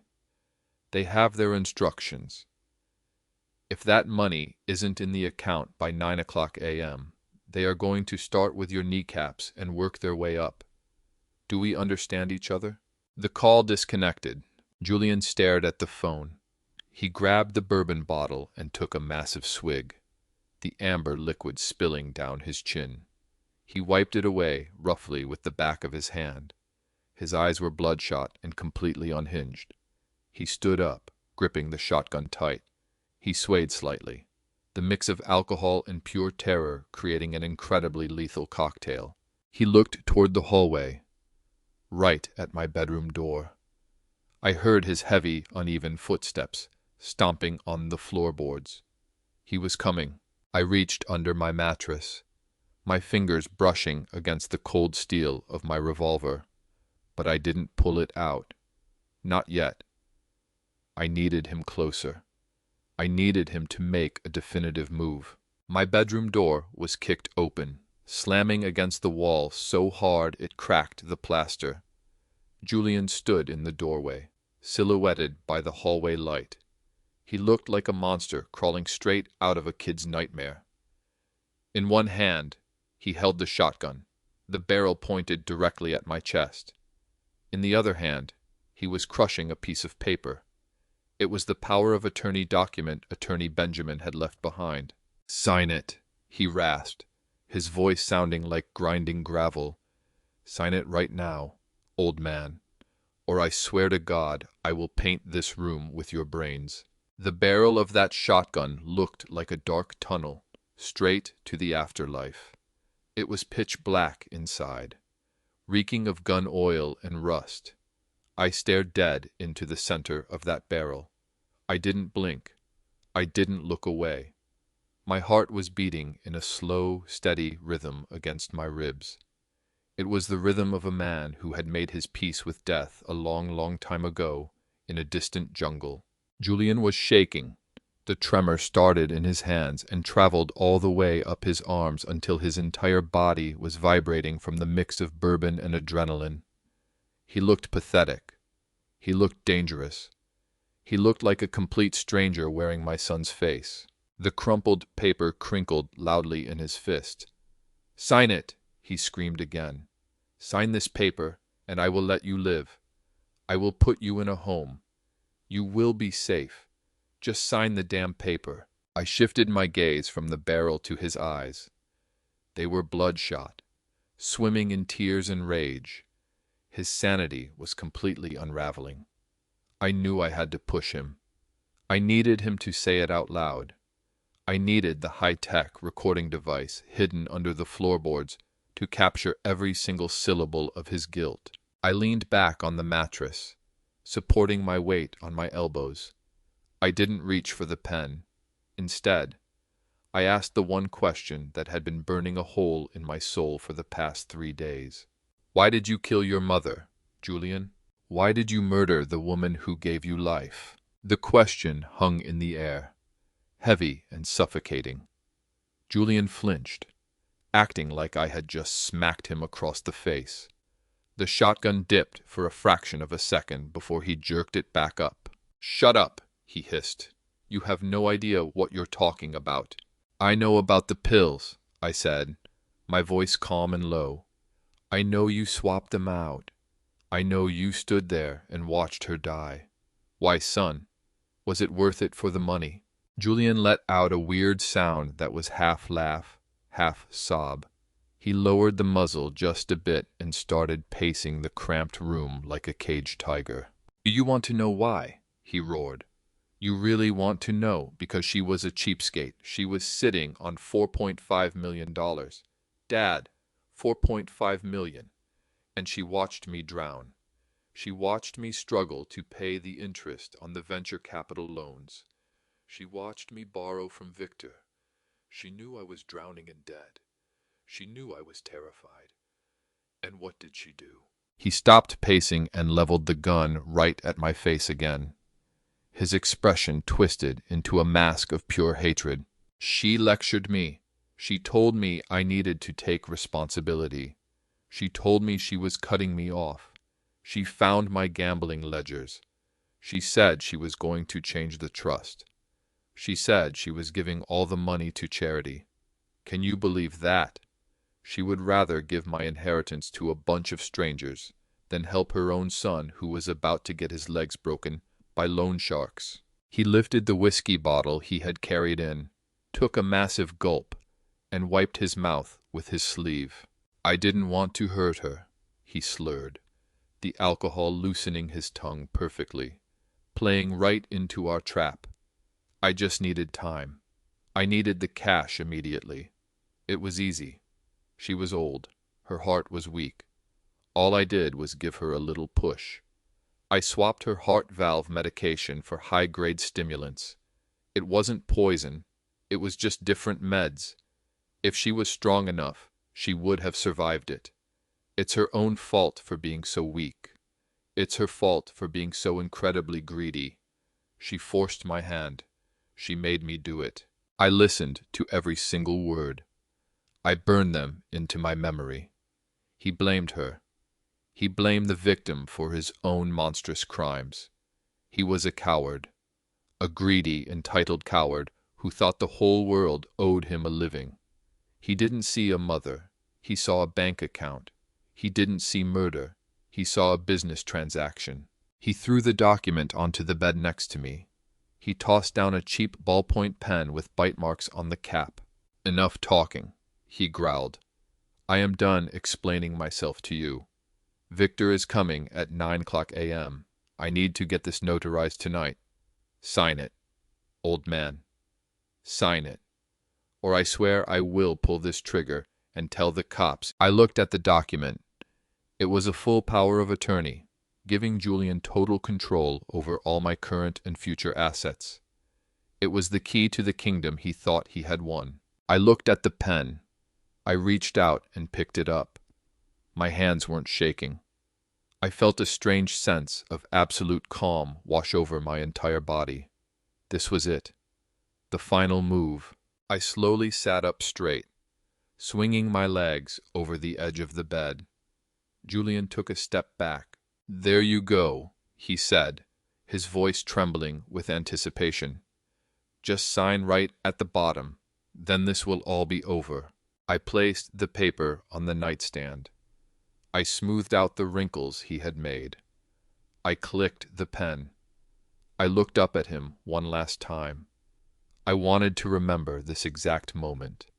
I wanted to remember the gleam of victory in his eyes right before I utterly destroyed him. I didn't sign my name. I didn't write Arthur Pendleton. I pressed the tip of the pen into the paper so hard it nearly ripped through the fibers. I wrote 5 words in massive block letters. "I know what you did." I put the pen down. I picked up the paper. I held it up so he could read it clearly. Julian squinted in the dim light. He leaned forward, lowering the shotgun just a fraction of an inch. He read the words. His lips moved silently, spelling out the shapes. "I know what you did." He froze. The victory on his face vanished instantly, replaced by absolute confusion, followed by a slow, creeping horror. He looked at the paper, and then he looked right into my eyes. He saw the veteran looking back at him. He saw the man who had been watching him like a hunter tracking its prey. In that split second, he realized I didn't have dementia. I wasn't confused. I wasn't a victim. He realized he had just confessed absolutely everything to a perfectly sane man. A primal roar of pure fury erupted from the back of his throat. He raised the shotgun, aiming it straight at my head. His finger tightened on the trigger. The metal clicked. I stared down the dark barrel without blinking. And then the world exploded. A deafening crash echoed from the front of the house. Heavy wood splintered, and metal hinges were violently ripped from the door frame. It sounded like a bomb going off. The front door had been breached. Julian flinched hard, his head snapping toward the hallway. Blinding, intense white light sliced through the dark house, piercing into the bedroom like a laser. A voice amplified by a megaphone cut through the shattered door, shaking the very walls. "Boston Police, drop your weapon. Drop it right now. We have the house completely surrounded." Julian whipped his head back to look at me, his eyes wide with the horrifying realization that his time was up. But he didn't drop the gun. He panicked. He grabbed the collar of my shirt and yanked me to my feet, hauling me up to use my body as a human shield against the inevitable justice marching down our hallway. The room erupted with light brighter than the sun. It wasn't just coming from the hallway. Spotlights blasted through the bedroom windows, the sound waves from the megaphones actually rattling the glass. "This is the police. The house is surrounded. Drop the weapon and come out with your hands up." The voice boomed like the wrath of God, vibrating the floorboards and shaking the picture frames on the walls. I saw dust dancing in the beams of light like disturbed ghosts. Julian gripped my shirt so tight I thought the cheap fabric was going to tear right off my back. He looked around frantically, like a trapped wild animal, realizing there were no exits to this cage, and the hunters were already inside. The shotgun shook wildly in his hands. For a split second, I thought he was going to drop it. I thought he was going to surrender and hold on to one last shred of dignity to end this nightmare. But desperation does strange things to a man. It turns fear into aggression, and panic into violence. He didn't drop the gun. Instead, he let out a throat-tearing, primal scream of absolute denial. He wasn't ready to give up his inheritance. He wasn't ready to face the consequences of his crimes. The intense lights blinded both of us, turning the bedroom into a high-contrast nightmare of deep shadows and harsh glare. I squinted against the brightness, my heart hammering like a war drum in my chest. This was it. The cavalry had arrived. Sterling had kept his promise, but right now, I was in the direct line of fire, and the gun was fully loaded. I heard a commotion from the back of the house. A sudden crash, followed by shouting. It was Chloe. I could picture it perfectly. The moment she heard the first siren, she probably grabbed her bag of stolen silverware and sprinted for the back door. She was a survivor, a rat fleeing a sinking ship before the water even touched her toes. But she didn't get far. I heard her scream, a high-pitched, furious wail of pure terror, cutting through the sirens. Then I heard a voice I recognized. It wasn't a cop. It was Harrison Sterling's private security expert, Logan. "Going somewhere, Mrs. Pendleton." Logan's voice boomed during a break in the sirens. "I believe the police have a few questions for you regarding a poisoned purebred cat and some forged checks." She was caught. Logan had completely locked down every exit before the police even moved in. There was nowhere left to run. Julian heard it too. He heard his wife get cornered. He heard his entire world crumbling down around him. He looked at me, and there was absolutely nothing human left in his eyes. It was just a black void of pure panic. He spun me around, slamming my back hard against his chest. He wrapped his arm tightly around my neck, cutting off my air supply. He jammed the barrel of the shotgun right against my temple. The metal was burning hot, heated by his frantic, sweaty grip. "Get back!" he screamed at the empty doorway, his voice cracking with hysteria. "I will kill him. I swear to God I will kill him. Back off, or I'll blow his head off." He dragged me toward the hallway, using my body as a meat shield. My feet dragged clumsily across the carpet. I could smell the sour stench of his sweat. I could feel his heart beating frantically and erratically against my back. Fueled by the insane strength of a madman, he shoved me toward the living room, toward the blinding tactical lights. Actually delusional enough to think he could negotiate his way out of a murder charge. "I want a car," he yelled at the windows. "I want safe passage, or the old man dies." He forgot exactly who he was taking hostage. He forgot that before I was an everyday chief engineer, before I was a husband, I was a veteran of the UMS. Navy Seabees who had walked the line between life and death. He thought he was holding a frail old man. He thought he was holding a victim. He was dead wrong. We stepped into the blinding white light of the living room. The glare hit Julian's face dead on. He blinked instantly, completely disoriented. And in that exact moment, as he instinctively tried to shield his eyes from the blinding assault, his grip on my neck loosened just a fraction of an inch. That was his fatal mistake. That was the opening I had been waiting for. I didn't think, I didn't plan. I just reacted purely on instinct.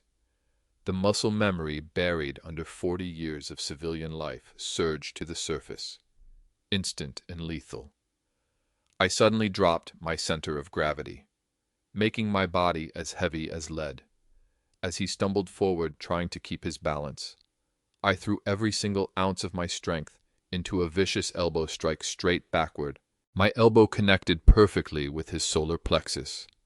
The dull, heavy thud of flesh hitting bone echoed in the room. I heard the air get violently forced out of his lungs with a wet whoosh. He doubled over in agonizing pain, the barrel of the shotgun dropping to point at the floor. I spun around at lightning speed. My left hand grabbed the barrel of the gun, and my right hand clamped down on his wrist. I twisted violently, applying a brutal torque. A sharp crack echoed as I literally snapped his finger right inside the trigger guard. He screamed in absolute agony. I ripped the weapon out of his hands and dropped him with a sweeping leg kick that would have shattered a younger man's kneecap, completely destroying his balance. He slammed onto the hardwood floor, getting the wind completely knocked out of him.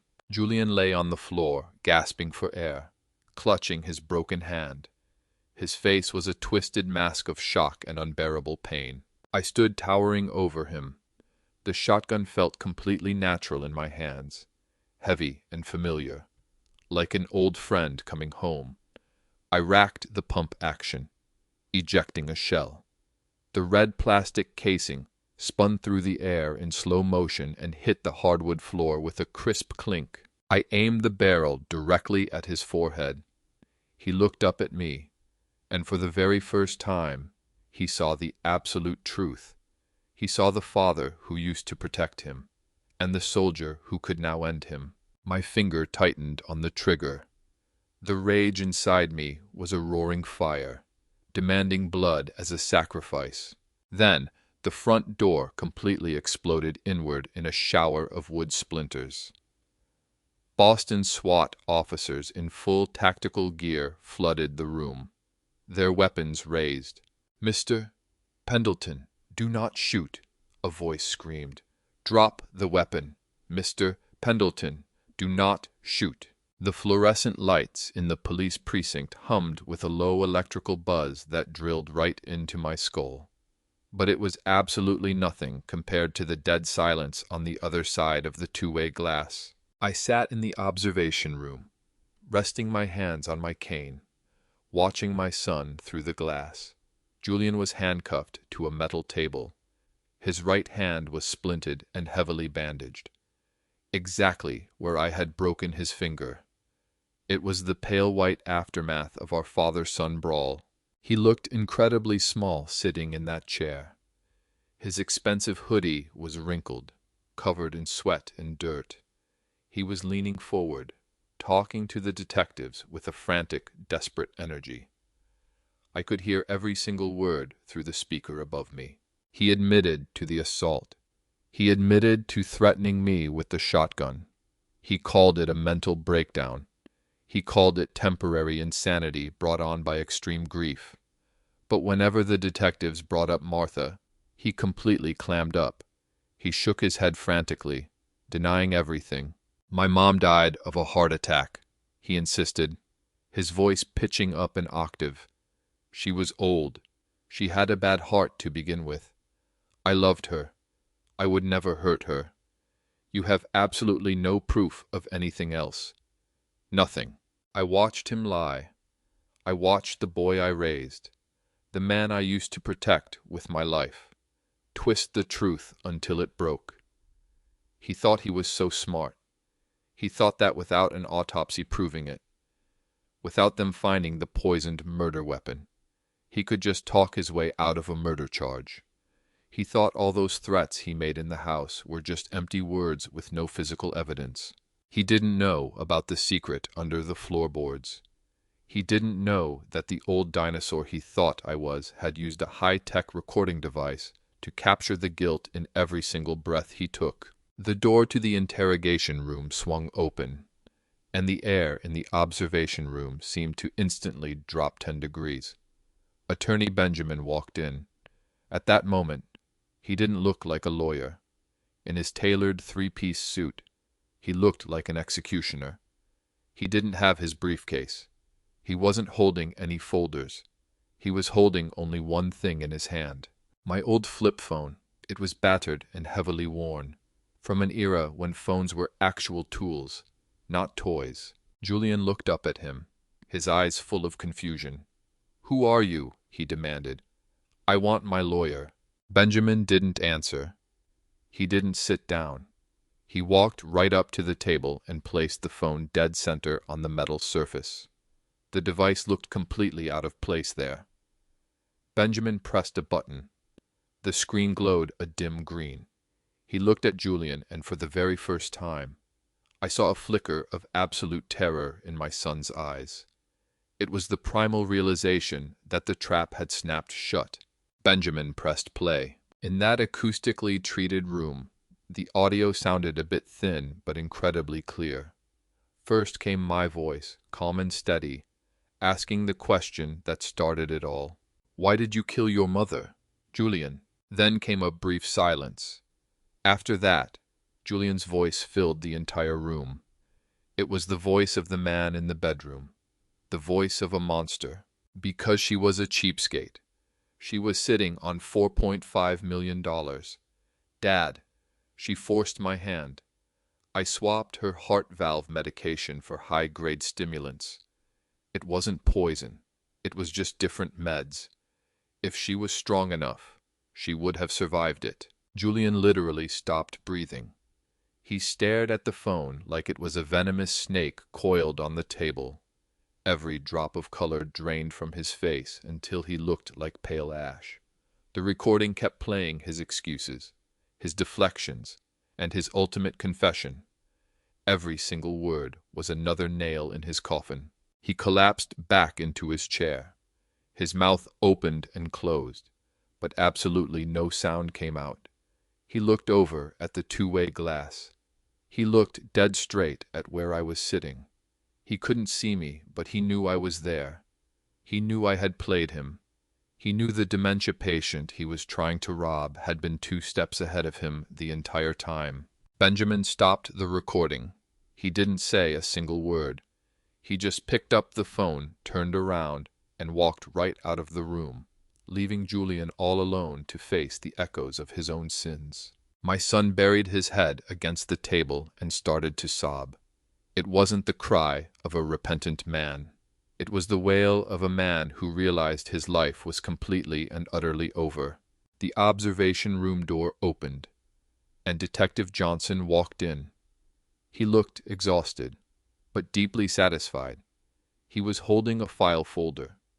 He jerked his chin toward the glass, where Julian was still rocking back and forth. "We got him, Mr. Pendleton," he said softly. "That recording is fully admissible in court. It proves premeditation, and it proves motive. But that isn't even the best part." He opened the folder and placed an interrogation transcript on the console right in front of me. "We just finished questioning your daughter-in-law next door. She isn't nearly as tough as he is. The second we told her we had Julian's recorded confession, she completely broke. She flipped on him like a canary just to save her own skin. Mr. Pendleton, she admitted to everything. She admitted to opening credit cards in your name. She admitted to identity theft. She admitted to poisoning the cat to test the powder's toxicity. But most importantly, she provided a sworn statement that she physically saw Julian throw away the real heart medication and replace it with those stimulants. She said he actually bragged about it. She said he called it the perfect crime." I looked down at the transcript. Chloe's confession was printed right there in black and white, confirming every single horrifying detail I had suspected. She threw him to the wolves without a second thought, just to get a plea deal. There really is no honor among thieves. There was no love in that house. Only greed and survival. I felt a massive weight press down on my chest. It was all over. My family was gone, my wife was murdered, my son was a killer, my daughter-in-law was an accomplice. I was the very last man standing in the ruins of the Pendleton family. Detective Johnson cleared his throat. He looked a bit uncomfortable, shifting his weight from one foot to the other. He closed the folder and looked me dead in the eye. "There is one more thing, Mr. Pendleton," he said, his tone turning grim. "The recording and the testimony are incredibly strong, but to secure a first-degree murder conviction, beyond a reasonable doubt, we need hard physical evidence. We need to prove those stimulants were actually in her system. We need to prove it wasn't a natural heart attack." I knew exactly what was coming next. I knew it from the exact moment Sterling showed me those surveillance photos. But hearing it out loud didn't make it any easier. "We need to exhume Martha's body," Johnson said softly. "We need to run a full toxicology screen. I know this is a massive request. I know you just laid her to rest. But we need your consent to bring her back up." I looked through the glass at my son. He was broken. He was defeated. But he was still alive. And Martha was lying in the cold, dark ground because of him. She never got a proper goodbye. She never got to take that trip to Paris she always dreamed about. She died in her own kitchen, surrounded by terror and betrayal. If bringing her back up meant putting him in the ground forever, then that was exactly what I had to do. I gripped my cane tight. I thought about the woman who stood by my side for 42 years. I thought about the justice she deserved. "Do it," I said, my voice as hard as stone. "Dig her up, find the poison, and use that evidence to bury him." The sky was the color of a dark bruise the morning they exhumed my wife's body. I stood at the edge of the cemetery, leaning heavily on my cane, listening to the roar of heavy machinery. It was the sound of pure desecration. A backhoe was ripping open the exact plot of earth where I had laid her to rest just 1 week prior. Every single scoop of dirt felt like a physical blow to my own body.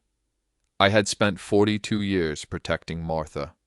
I always walked on the side closest to the traffic. I checked the deadbolts every single night. I made sure her car always had fresh oil. My one and only job was to keep her safe. And I failed. I let a wolf live right inside our house. And now, to get a conviction, I had to disturb her peace and fail her one last time. I had to close my eyes as the metal teeth of the excavator bit into the soil. I felt a hand on my shoulder. It was Harrison Sterling. He was sitting in his wheelchair right next to me.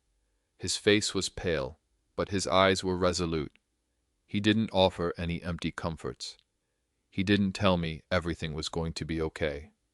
He just sat there and witnessed the brutal reality of it. Because he respected her too. We waited in the freezing morning wind until the casket was finally hoisted up, covered in dirt and scratched up in the harsh daylight. The wooden box looked completely out of place. They loaded it unceremoniously into the back of a white medical examiner's van. I followed that van in my pickup truck, a cold numbness spreading from my fingertips straight to my heart. We sat in the medical examiner's office. The sterile waiting room smelled intensely of floor wax and formaldehyde. Time dragged on like years. I stared at a crack in the linoleum floor, trying my hardest not to picture what was happening behind those metal double doors. I tried not to think about the scalpel. I tried not to think about my Martha being cut open all over again. Sterling was holding a newspaper, but his eyes never once turned a page. We were just two old men holding a vigil for a woman who deserved a much better ending. I thought about Julian sitting in a holding cell. I hoped he was freezing cold. I hoped he was terrified.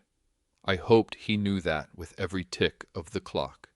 The noose around his neck was pulling tighter. At 2 o'clock in the afternoon, Detective Johnson pushed through the double doors. He was holding a clipboard tight to his chest, his face completely grim. He didn't look like a man with good news, but he looked like a man who finally had the answers. He sat down across from us and placed a clear plastic evidence bag on the table. Inside was a printed toxicology chart, across a white grid. Jagged red lines spiked violently upward. "The results are in," Johnson said, dropping his voice into a low, professional tone. The medical examiner found massive concentrations of ephedrine and caffeine in her blood, along with traces of a synthetic amphetamine usually found in cheap 90s-era diet pills. This was not a natural heart attack. Mr. Pendleton, her heart didn't just fail. It was forced to explode. The dosage was 10 times the safe limit for a healthy adult. For a woman with her specific valve condition, it would have been absolutely fatal in less than an hour. I stared at that chart. It was just ink on paper, but it represented the exact moment my wife died. I could picture the entire scene perfectly. I could see her taking her morning pills, completely trusting that they were keeping her alive. I could see her feeling her pulse skyrocket, the panic setting in, her chest tightening. I could see her reaching for a phone that Julian had most likely unplugged. Johnson tapped the paper. "We cross-reference this with the residue in the pill bottles Mr. Logan recovered from the trash. It is a perfect, undeniable chemical match. We also found trace amounts of the exact same substance on the upholstery of your son's car. He must have spilled some while mixing the powder. This is an ironclad case. We have the murder weapon. We have the opportunity. We have the motive. And thanks to your recording, we have a full confession." The numbness in my body totally evaporated. In its place was an ice-cold, rock-hard, crushing reality. This was real. This wasn't just suspicion anymore. This wasn't a nightmare I could wake up from. My own son murdered my wife. He poisoned her. He watched her die. And he did it all just to pay off a mob debt. I felt a single tear roll down my cheek. Just one. I wiped it away angrily. I looked over at Sterling. He gave me a slow, heavy nod. His eyes were watering too. "We got him, Arthur," he whispered. "We got the animal." Right before 5 o'clock, the Boston District Attorney signed the papers. Standing in the precinct briefing room, the charges were read out loud, and I heard every single word crystal clear. Julian Pendleton was formally charged with first-degree murder, conspiracy to commit murder, elder abuse, grand theft, and wire fraud. The list of charges was suffocatingly long. It was a massive cascade of felonies guaranteed to bury him in a concrete cell for the rest of his natural life. Chloe was charged as an accessory to murder, conspiracy, and fraud. The judge denied bail immediately. They were deemed severe flight risks. They were deemed active dangers to society. They were remanded straight to the county jail to await trial. I saw them on the evening news that night. They were doing the perp walk. Julian was wearing an orange jumpsuit that severely clashed with his pale, terrified skin. He looked directly at the cameras, and for a split second, it felt like he was looking right through the screen at me. He wasn't arrogant anymore. He looked exactly like a little boy who finally realized that monsters are actually real. Chloe was sobbing uncontrollably, hiding her face behind her handcuffed wrists. Her hair was an absolute mess. Her carefully curated socialite life was completely destroyed. They were going to rot in a cell. This was justice.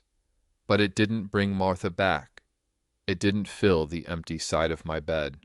It just closed the book on the ugliest chapter of my entire life. I sat in the precinct waiting room, feeling completely hollowed out. Now that the adrenaline had finally crashed, there was nothing left but a massive void. I was an old man with no wife and no son. I was totally alone. Attorney Benjamin walked in. Despite the insanely long day, he still looked sharp. He had a thick manila envelope tucked under his arm. He sat down right next to me. "Mr. Pendleton," he said softly, "the legal aspects of the criminal case are in the state's hands now, but we still need to handle the matter of the estate." I looked at him with pure exhaustion. "I do not care about that money, Benjamin. Burn it. Donate it. I don't want a single dime of the cash that got her killed." Benjamin shook his head. "You need to see this." He opened the envelope and pulled out a document bound in heavy blue paper. "The will we showed Julian in your living room was a draft. It was a decoy, specifically designed to bait him out into the open. Martha wrote another one, the final one. She wrote it the exact same day she hired Logan. Arthur, she knew all of this might happen. She left strict instructions that this was only to be revealed after the threat was completely neutralized." He placed the document right into my hands. It felt incredibly heavy. "Read it, Arthur. Read what she really wanted." I opened the blue legal folder Benjamin handed me. The pages inside felt heavier than a Bible. This wasn't just a cold printed standard will.